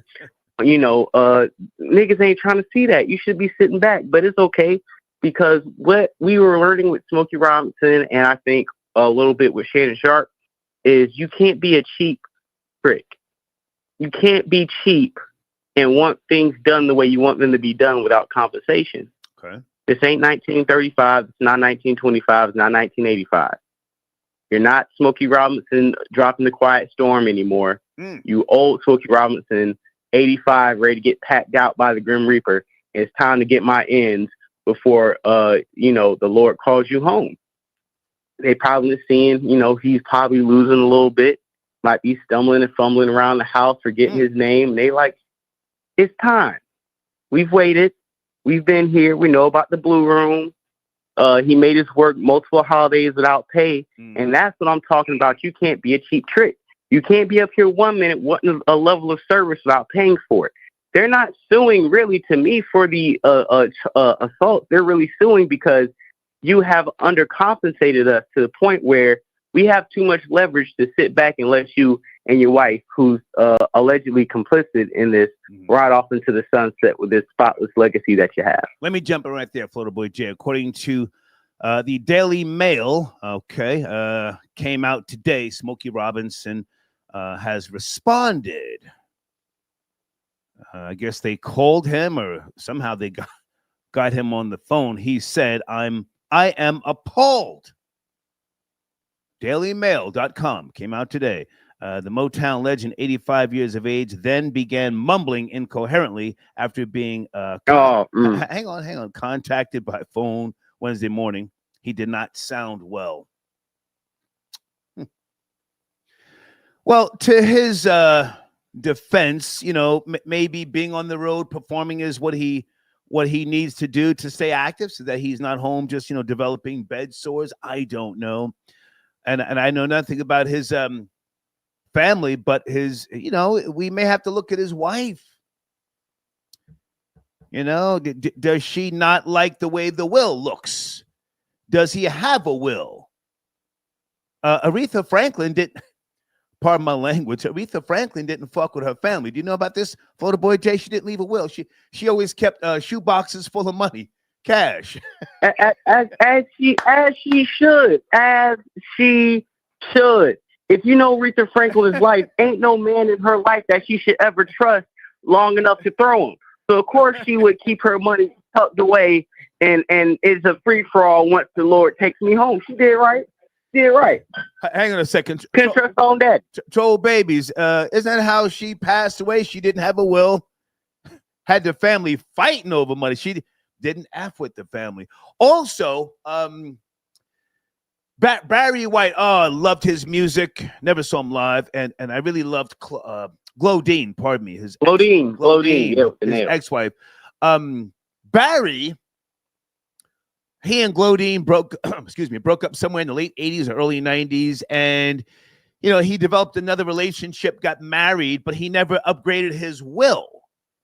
And this is a story a couple of years ago when he died. His estate, original wife has his estate. It went back to Glodine, which I was happy about. I loved her and Love Unlimited. But his last wife, his widow, after they did a DNA test, her baby wasn't even Barry White's child. It was messy. So I'm saying all that to say this could be a setup. They could be lining Smokey up, and maybe he just doesn't know what's going on. Floor Boy Jay, go ahead. I think they're lying him, and I think the wife got too comfortable. I think the wife might be kind of like allegedly kind of like Camille, where you are in somewhat way complicit to maintain this lifestyle. So you got to come down to, we putting charges on you too. You probably was around here after Smokey got done in the blue room, karate kicking us. When it was time to pay, shorting us $100, $200, you was probably in his ear, capping. When he seen us in Vegas, he having a good time. You probably causing trouble, but you're complicit with it. And when we thought you was gonna ride with us, you might have flipped on us, and we could have caught an eye jammy. Now we got to put you in a lawsuit too. Hang on a Come on, second. man. Somebody talking crazy on the screen. Did I? ACM says Aretha. Okay, I'm not gonna repeat that. That's the queen, man. Watch your mouth. Florida Boy Jay, any thoughts, any comments on affirmative action? I was talking about a new book here by Jason L. Riley, and I'm asking the question, since we're now able to look back and see the affirmative action, which, by the way, guys, the Supreme Court has shut it down. It's not even a thing of it's a thing of the past, long story short. You think we'll look back and say integration was a bad thing, or it wasn't worth the headache and the time, and the policies were not productive? Yeah, I definitely got something. The last thing I want to say on the last topic was, just like you said, don't trust a dark-skinned nigga from the 60s. Don't trust a light-skinned nigga from the 50s with a curl or a perm with no facial hair. But back to the affirmative action, the older I get, and it's sad to say, but the more I look at Martin Luther King as just somebody who was an issue and a problem, because the generation of, like you said, affirmative action, civil rights, these things never gave the Black community the resources we needed to be independent. You wanted us up under white supremacy, or you wanted to let, put something in the bill or say, okay, we get these things or these things, but those were going to predominantly women. Those are going to predominantly Asian people, and the few Black males or Black females that were able to ride in the affirmative action pool and have retirements and benefits. That generation, they never reached back and kind of did what they needed to do for the others. They never made sure that the affirmative action that worked for them was still in place, or we had certain policies that adjusted what affirmative action was once the few Black Americans got in power.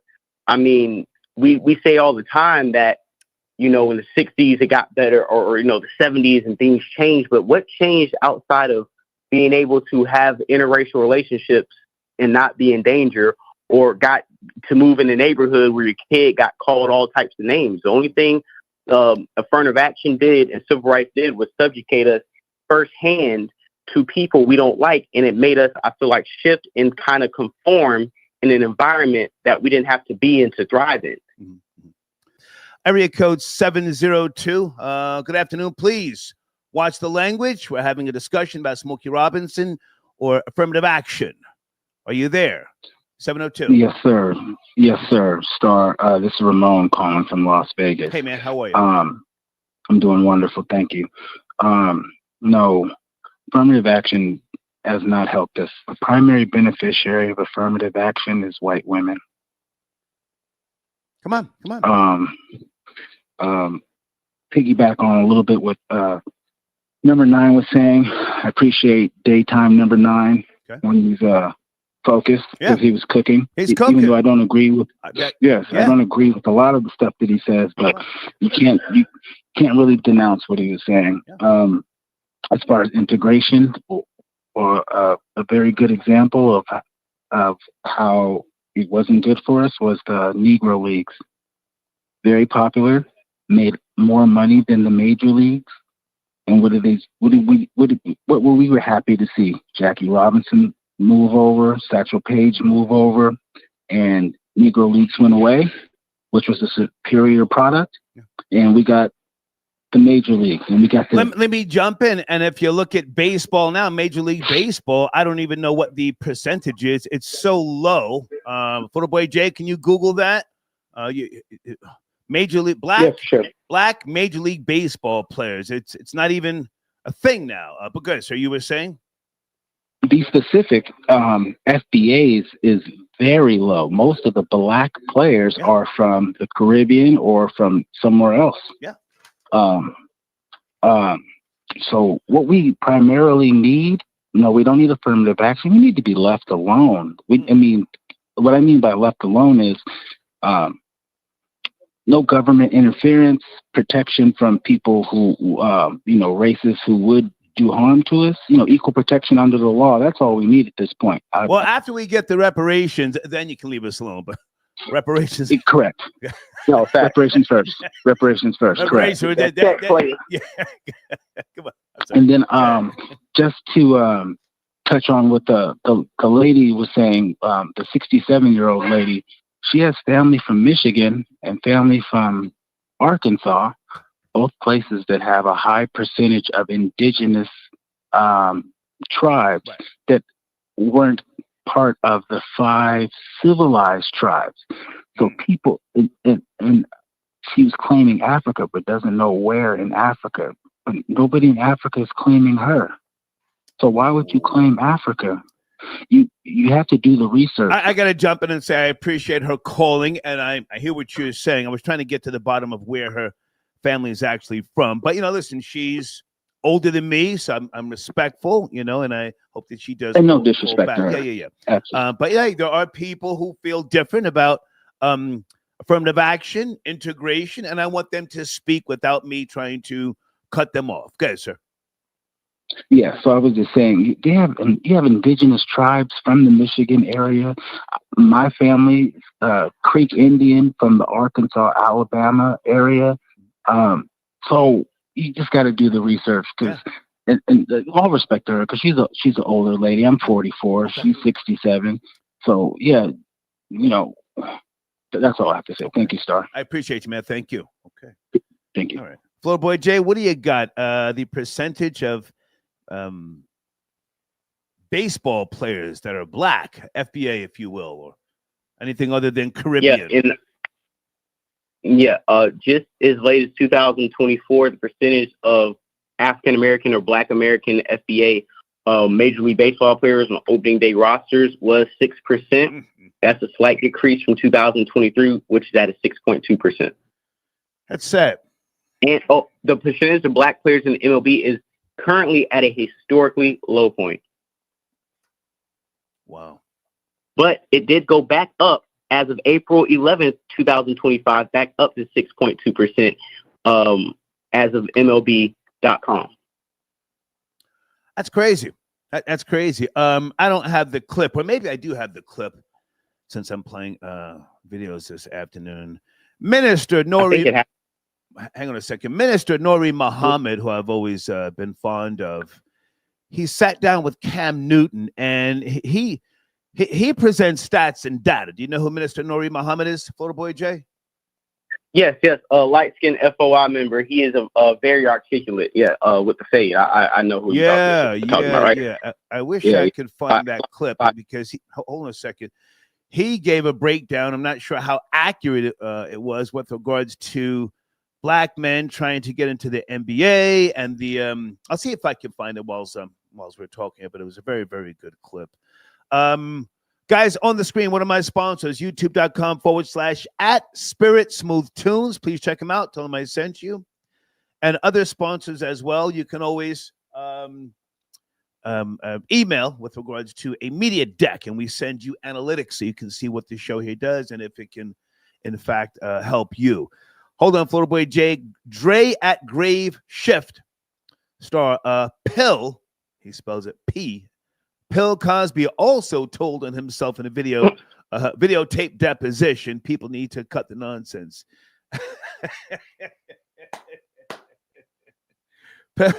Bill Cosby. Yeah. Thank you for your donation, Dre at Grave Shift.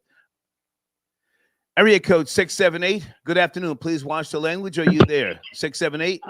What's up, Star? Hey, What's up? I'm here. I'm ready. I'm ready to get straight to it. Let's go. How are you? So yes, I'm doing all right. Integration definitely was the worst thing that happened to Black people. Definitely. And I'm 33 years old. Well, hold on a second. We're talking about affirmative action first. Did it help or hurt? The integration question was something I added on later, and I said, since we're now able to look back and see based upon data, affirmative action, was not necessarily a good thing.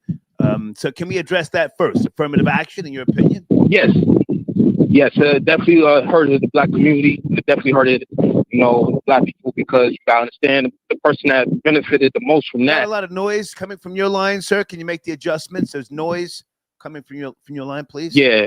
Go ahead. You say? Yeah, you can hear me now? Yes, sir. Yeah, I'm outside. You can hear me now? Okay. Yes. I was saying that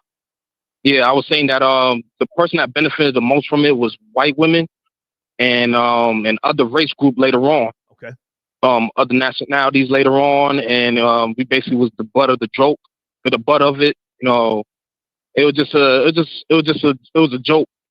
It was a slap in the face to us, Black people, and I'll say it definitely hurt it. Definitely hurt it.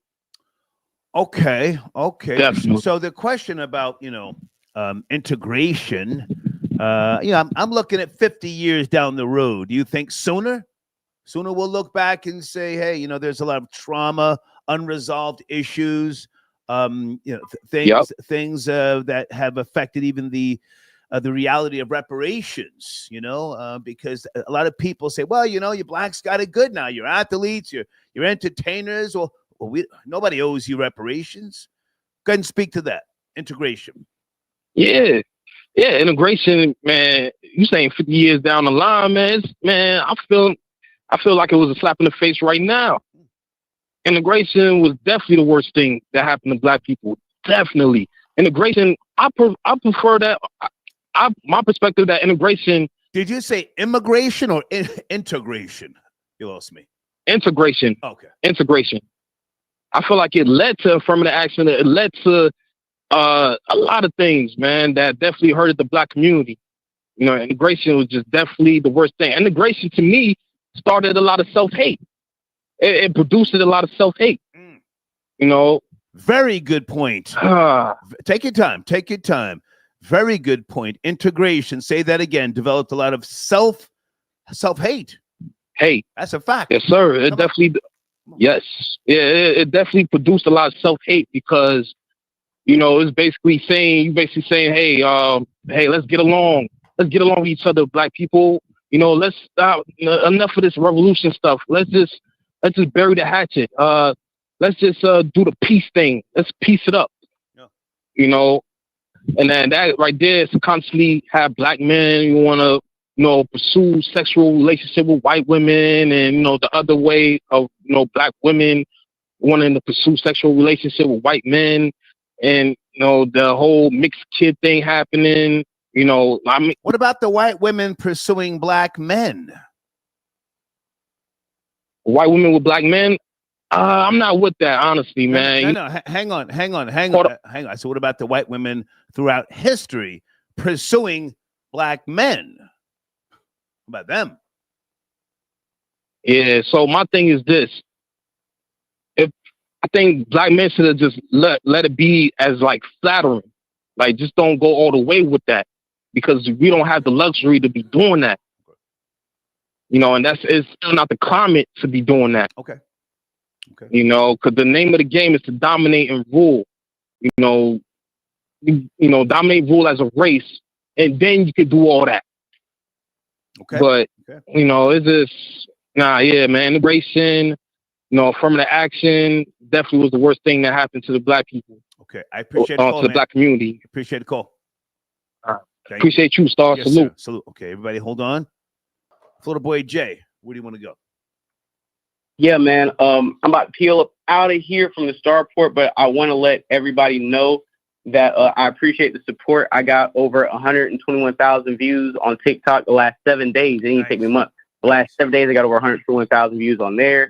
6.3 K likes, which is important. I got over 20,000 views yesterday on my YouTube. So we're rounding about 25,000 already this month. So we're going to, try to do 250,000 on each, 500,000 a month with views. So I appreciate everybody who subscribes to Florida Boy J on YouTube and TikTok. You're dropping clips every day as we speak. Okay. And just thank you so much. And lastly, I will say this, back on the Smokey Robinson tip. You can't be a cheap trick. You can't have your wife use racial slurs against your hoes. And if you are going to be a rich nigga and want rich things and ambiance, you have to pay for it. Because once these women see the checks rolling in and they working holidays and getting their checks cut short, they coming for your pocket. Okay. So just remember that, man. You can't be a cheap trick. Cheap trick. Sorry. Have a wonderful show. Yes, sir. Thank you. Thank you, Florida boy Jay, tapping in.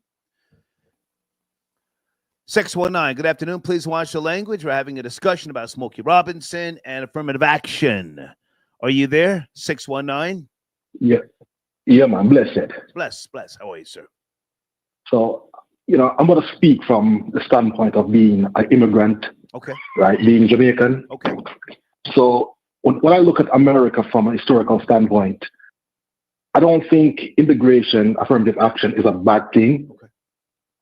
When you analyze the union and what it's meant to be, I think black people were living in apartheid, right, and slavery.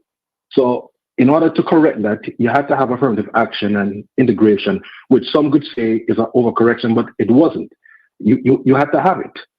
And for example, me being from the British Commonwealth, I think these things are natural and needed. And the current situation that you find black people in the diaspora overall, it is not a reflection to say, well, because of affirmative action or so forth. It's just because of a breakdown in values, a breakdown in the family structure. Okay. Right. And then you also mentioned Nuri Muhammad and his talking points, but his talking points aren't new, because when I was a kid, there was a show called Donahue, and I saw another professor. I think his name was, it slips me now, but he was talking pretty much the same talking points that this gentleman is talking. Yes. Well, hang on. Can I jump in for a second? When I referenced Minister Nuri Muhammad, I was talking about sports and professional. Yeah, no, you're right. Hold on. With regards to basketball, he was having a conversation with Cam Newton, and I was just, acknowledging that he does pay attention to data, Minister Nuri Muhammad. And yes. You may be talking about Dr. Khalid Muhammad. No. I was talking about Dr. Jawanza Kunjufu, and also and also the minister who appeared on Cam Newton's show, because it's all related, right? It's saying that within America you have all these quote unquote corporate jobs or these professions, but then you have a high propensity for young black males to focus on a career in sports. And that is something fleeting and limited, right? So it goes back to the point of overall, to me, ties into the whole thing about integration, affirmative action, is that opportunities are present, but just based upon that focused pathway, it's not taken or utilized, which also goes back to what Dr. Claude Anderson was saying when he said blacks are going to be a permanent underclass. And that's what again, is based on our economic choices that we make based off career, based off focus, based off family structure. Okay, and you are in the United States, or you're still in Jamaica? You said you were born. Yes. Yes. I reside in the U.S. Yes. Were you raised in Jamaica? I attended high school in New York City. Okay. So you came here with middle school. Yes. Through ninth grade, I was in Jamaica, and then from 10th grade, I attended school in Flatbush. I've had many friends, associates from Jamaica, and I've always known them to be very well educated when they were educated in Jamaica, and when they came here to the States, there was not necessarily a need for college, if you will. Were you educated very well in Jamaica?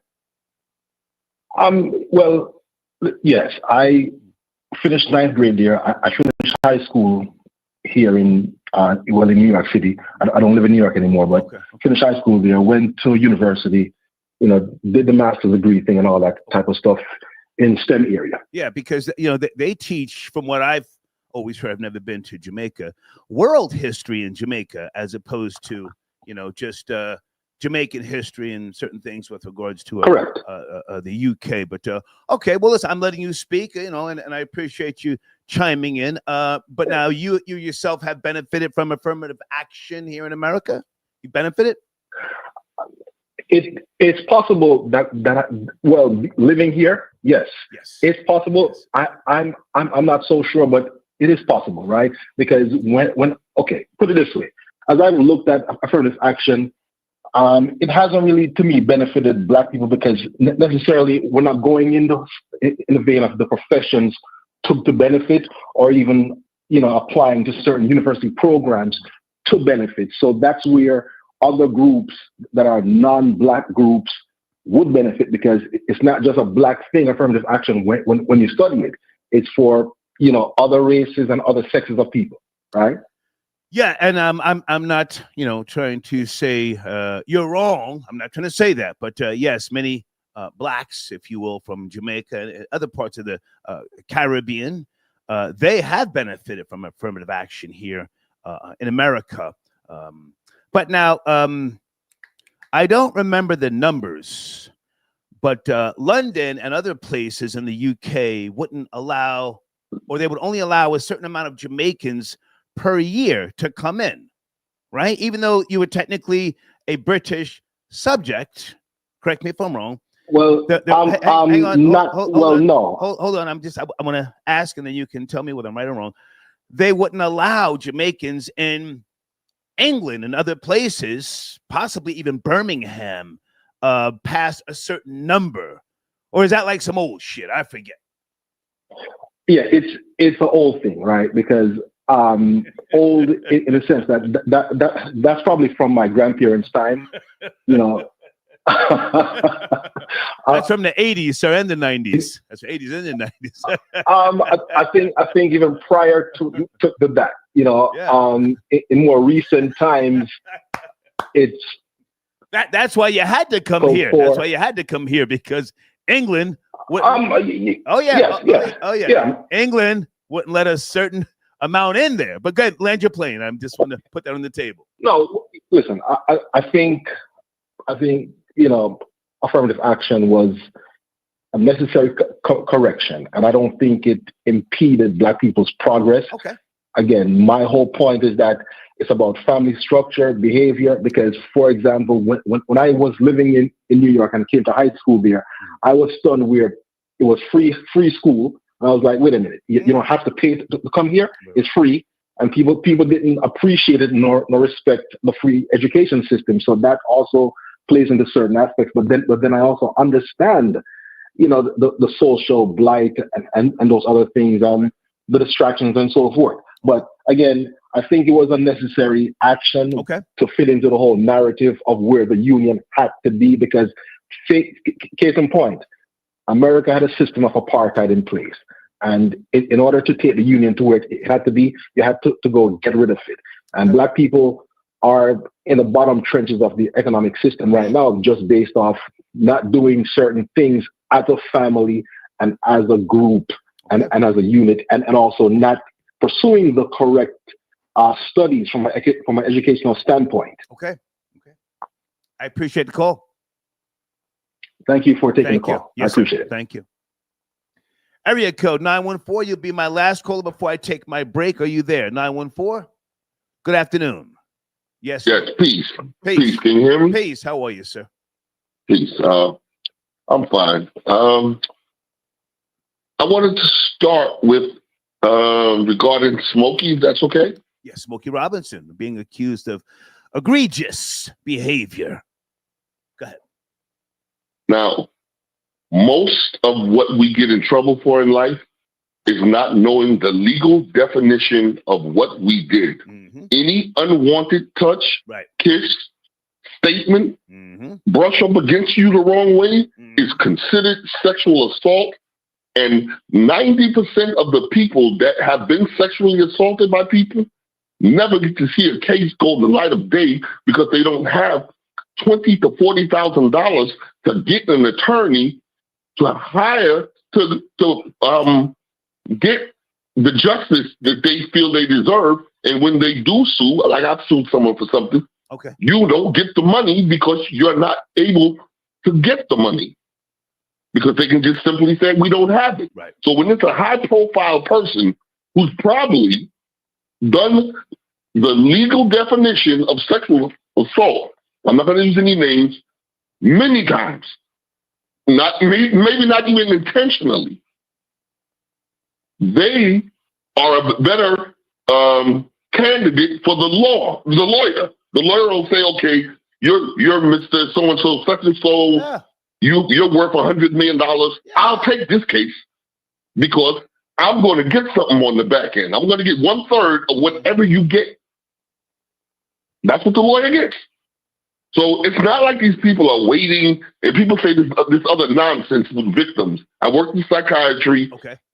I worked with people that I witnessed victimized by people and would stand up for them, call the Department of Justice in New York, and they would look at you and wouldn't even be able to form a coherent statement about the abuse that they received that I witnessed and reported to the Department of Justice.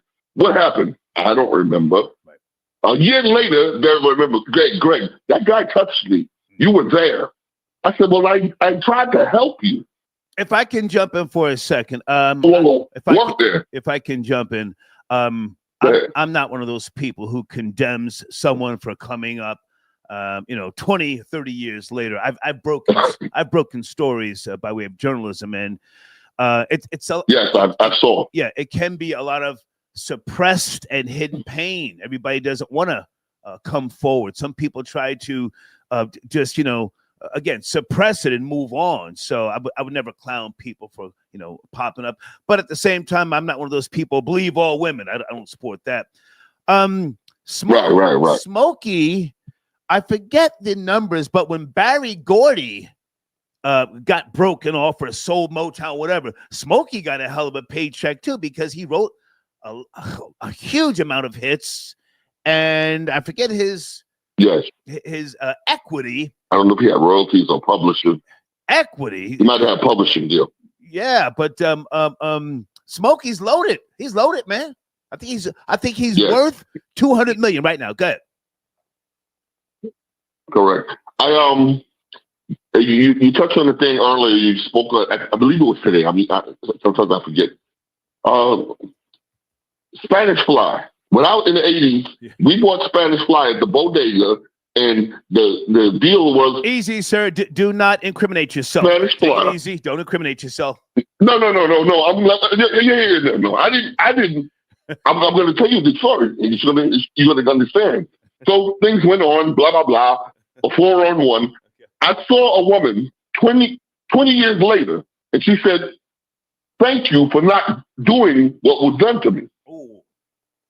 Oh. Okay. I said, "What do you mean? What do you mean?" And she explained it, and I said, "Oh, I thought you wanted that." She said, "Does that make sense that I would want that?" I didn't know any better, and I didn't know what was being done to me because of the Spanish Fly. Wow. So a lot of us have been in situations where if I had done something and now all of a sudden I'm wealthy, she could have came and said, "You witnessed this go down." Yeah. So we've all been in some real sticky situations. And what happens is very few people from my generation, the things we were exposed to by the elders is crazy. Yeah.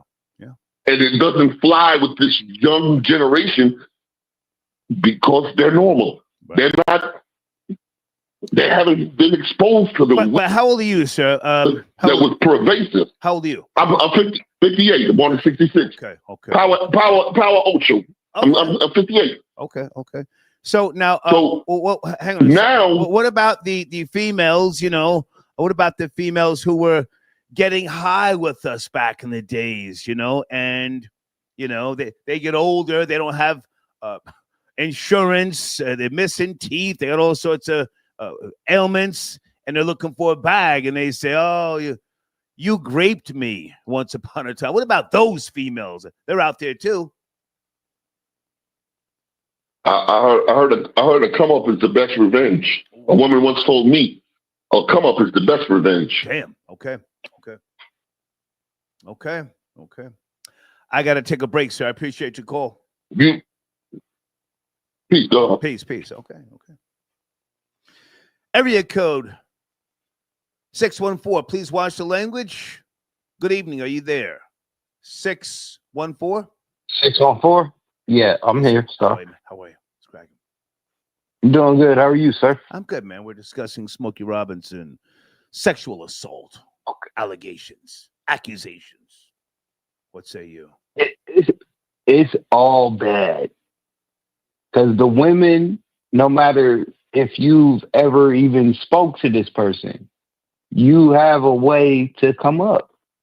I mean, it's getting ridiculous. There needs to be a statute of limitations on this. This is getting ridiculous, man. Because all these females, they were excited to be around this person. I don't believe that. I don't believe it. I just don't believe it. Can I ask how old are you? I'm 35. Okay. I'm gonna make 36 this year. Are you bagging up when you smash random chicks? You're 35. You go to the club, you try and hang on. You try and catch one or two, lacking or out there. You bag up. No, I got married. I got married when I was young. Oh, wow. So wow. Yeah. But I had my fun in my day, but I got married when I was young, and I settled down, and I realized that was the way to go. Okay, good for you. Do you take Cialis or Viagra or something to keep the momentum going? Respectfully. Yo, every once in a while, I'll pop it every couple months. Oh my God. Every couple months. I'm tired of it. God. Yeah, I mean, but it's like it's Sir, I don't ever want to be at that point. Money. Hang on, you're 35, and how long have you been with your beautiful significant other? How long? Since I was 19. Wow. Fucking 16 years. Wow. 16 years. Wow. Sorry about that. Well, yeah, watch the language, please. Yeah. Wow. My apologies. I don't ever want to. I've never taken a Viagra or Cialis in my life. That's got to be crazy. You have to pop a pill to fake yourself out to say this is still hot, respectfully. Yeah, but it's more that at least with my story, it's more that goes into that than that, because I was in I don't want to get into it, but I was in the Army. You turn the lights off and pretend it's somebody else. Kind of. Yeah. Oh my God. Yeah. Hey man, I say that with all due respect. Go ahead. Land your plane. Go ahead. It's hard being with one person for that amount of time. And but speaking on the point, but I don't I think it's wrong for these women to come out so many years later when, I mean, 8 times out of 10, it was you was happy to be around this person. Okay. Yeah. To be fair, what about some of the guys who took advantage of a situation? You know, slipping pills in drinks and other things. You know. Yeah. What about those guys? There's no excuse for that. If you're doing that type of stuff, like you deserve whatever is coming your way. You know. If they don't know that you putting that in there, you deserve whatever's coming your way. If you take some Spanish fly, if y'all both go to the sex shop and y'all see some Spanish fly and y'all both decide to take it, that's a different story. But Sir, Spanish fly is some old stuff. I'm talking about whatever these guys have been using in the 90s, early 2000s. I've never played that game of putting stuff in a female's drinks. Never, ever. But there's a lot of goofies out there who have taken part in that, and it's a funny thing to them. So you know, I hear what you're saying. There should be a cutoff time period. I get that, but at the same time, we've got goofies out here, man. You know, doing stuff to females, and they don't even see them as human beings. But go ahead and land your plane. Yeah, if we coming from that angle, then yeah, I mean there shouldn't be no statute of limitations like it's murder. If you putting something in a woman's drink to try to get her to have sex with you, then yeah, you need to be prosecuted to the fullest extent of the law. But if she's just in a bad place right now and she had sex with you, fucking. I gotta get him out of here. He's still cursing. I asked him not to do that. Area code 513. Please watch the language. Good evening, 513. Yo, what's up, Star? King Walker, what's up? Hey, what's up, man? How are you? What's cracking? What's going on, man? My bad for the background, man. Soccer practice. But affirmative action, that was bad for America, I want to say. Well, we can look back now and based upon data and see the fallouts, you know, and the things that we're going through now. I mean, and not just black people, but, you know, many different cultures and people who didn't get opportunities, white people, you know. But I haven't read this book by this guy, Jason L. Riley. I think I'm going to pick it up. But I was just thinking to myself, will we look back in 50 years or less and say integration was a bad thing in similar fashion? What do you think? Yeah, we definitely will. We definitely will. And that's all sides, you know. You got a lot of people, affirmative action, you got a lot of people that work with people that they don't want to work with. That doesn't make it better. It makes it worse. You got factories full of people or racist people that don't want to work with each other. People don't think about that. We have black factories and white factories. We need to separate work too, not just sex and relationships. More than just that. Black people don't want to work with white people, and white people don't want to work with black people either. Can I ask, hold you? 37 today. 37.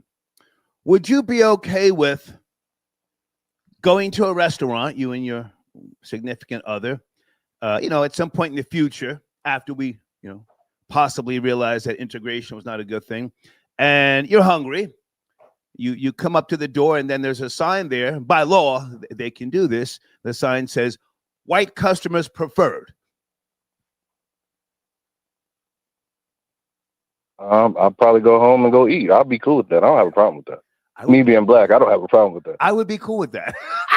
Yeah, I'm cool. I'm good with that. I'm good. I'm good.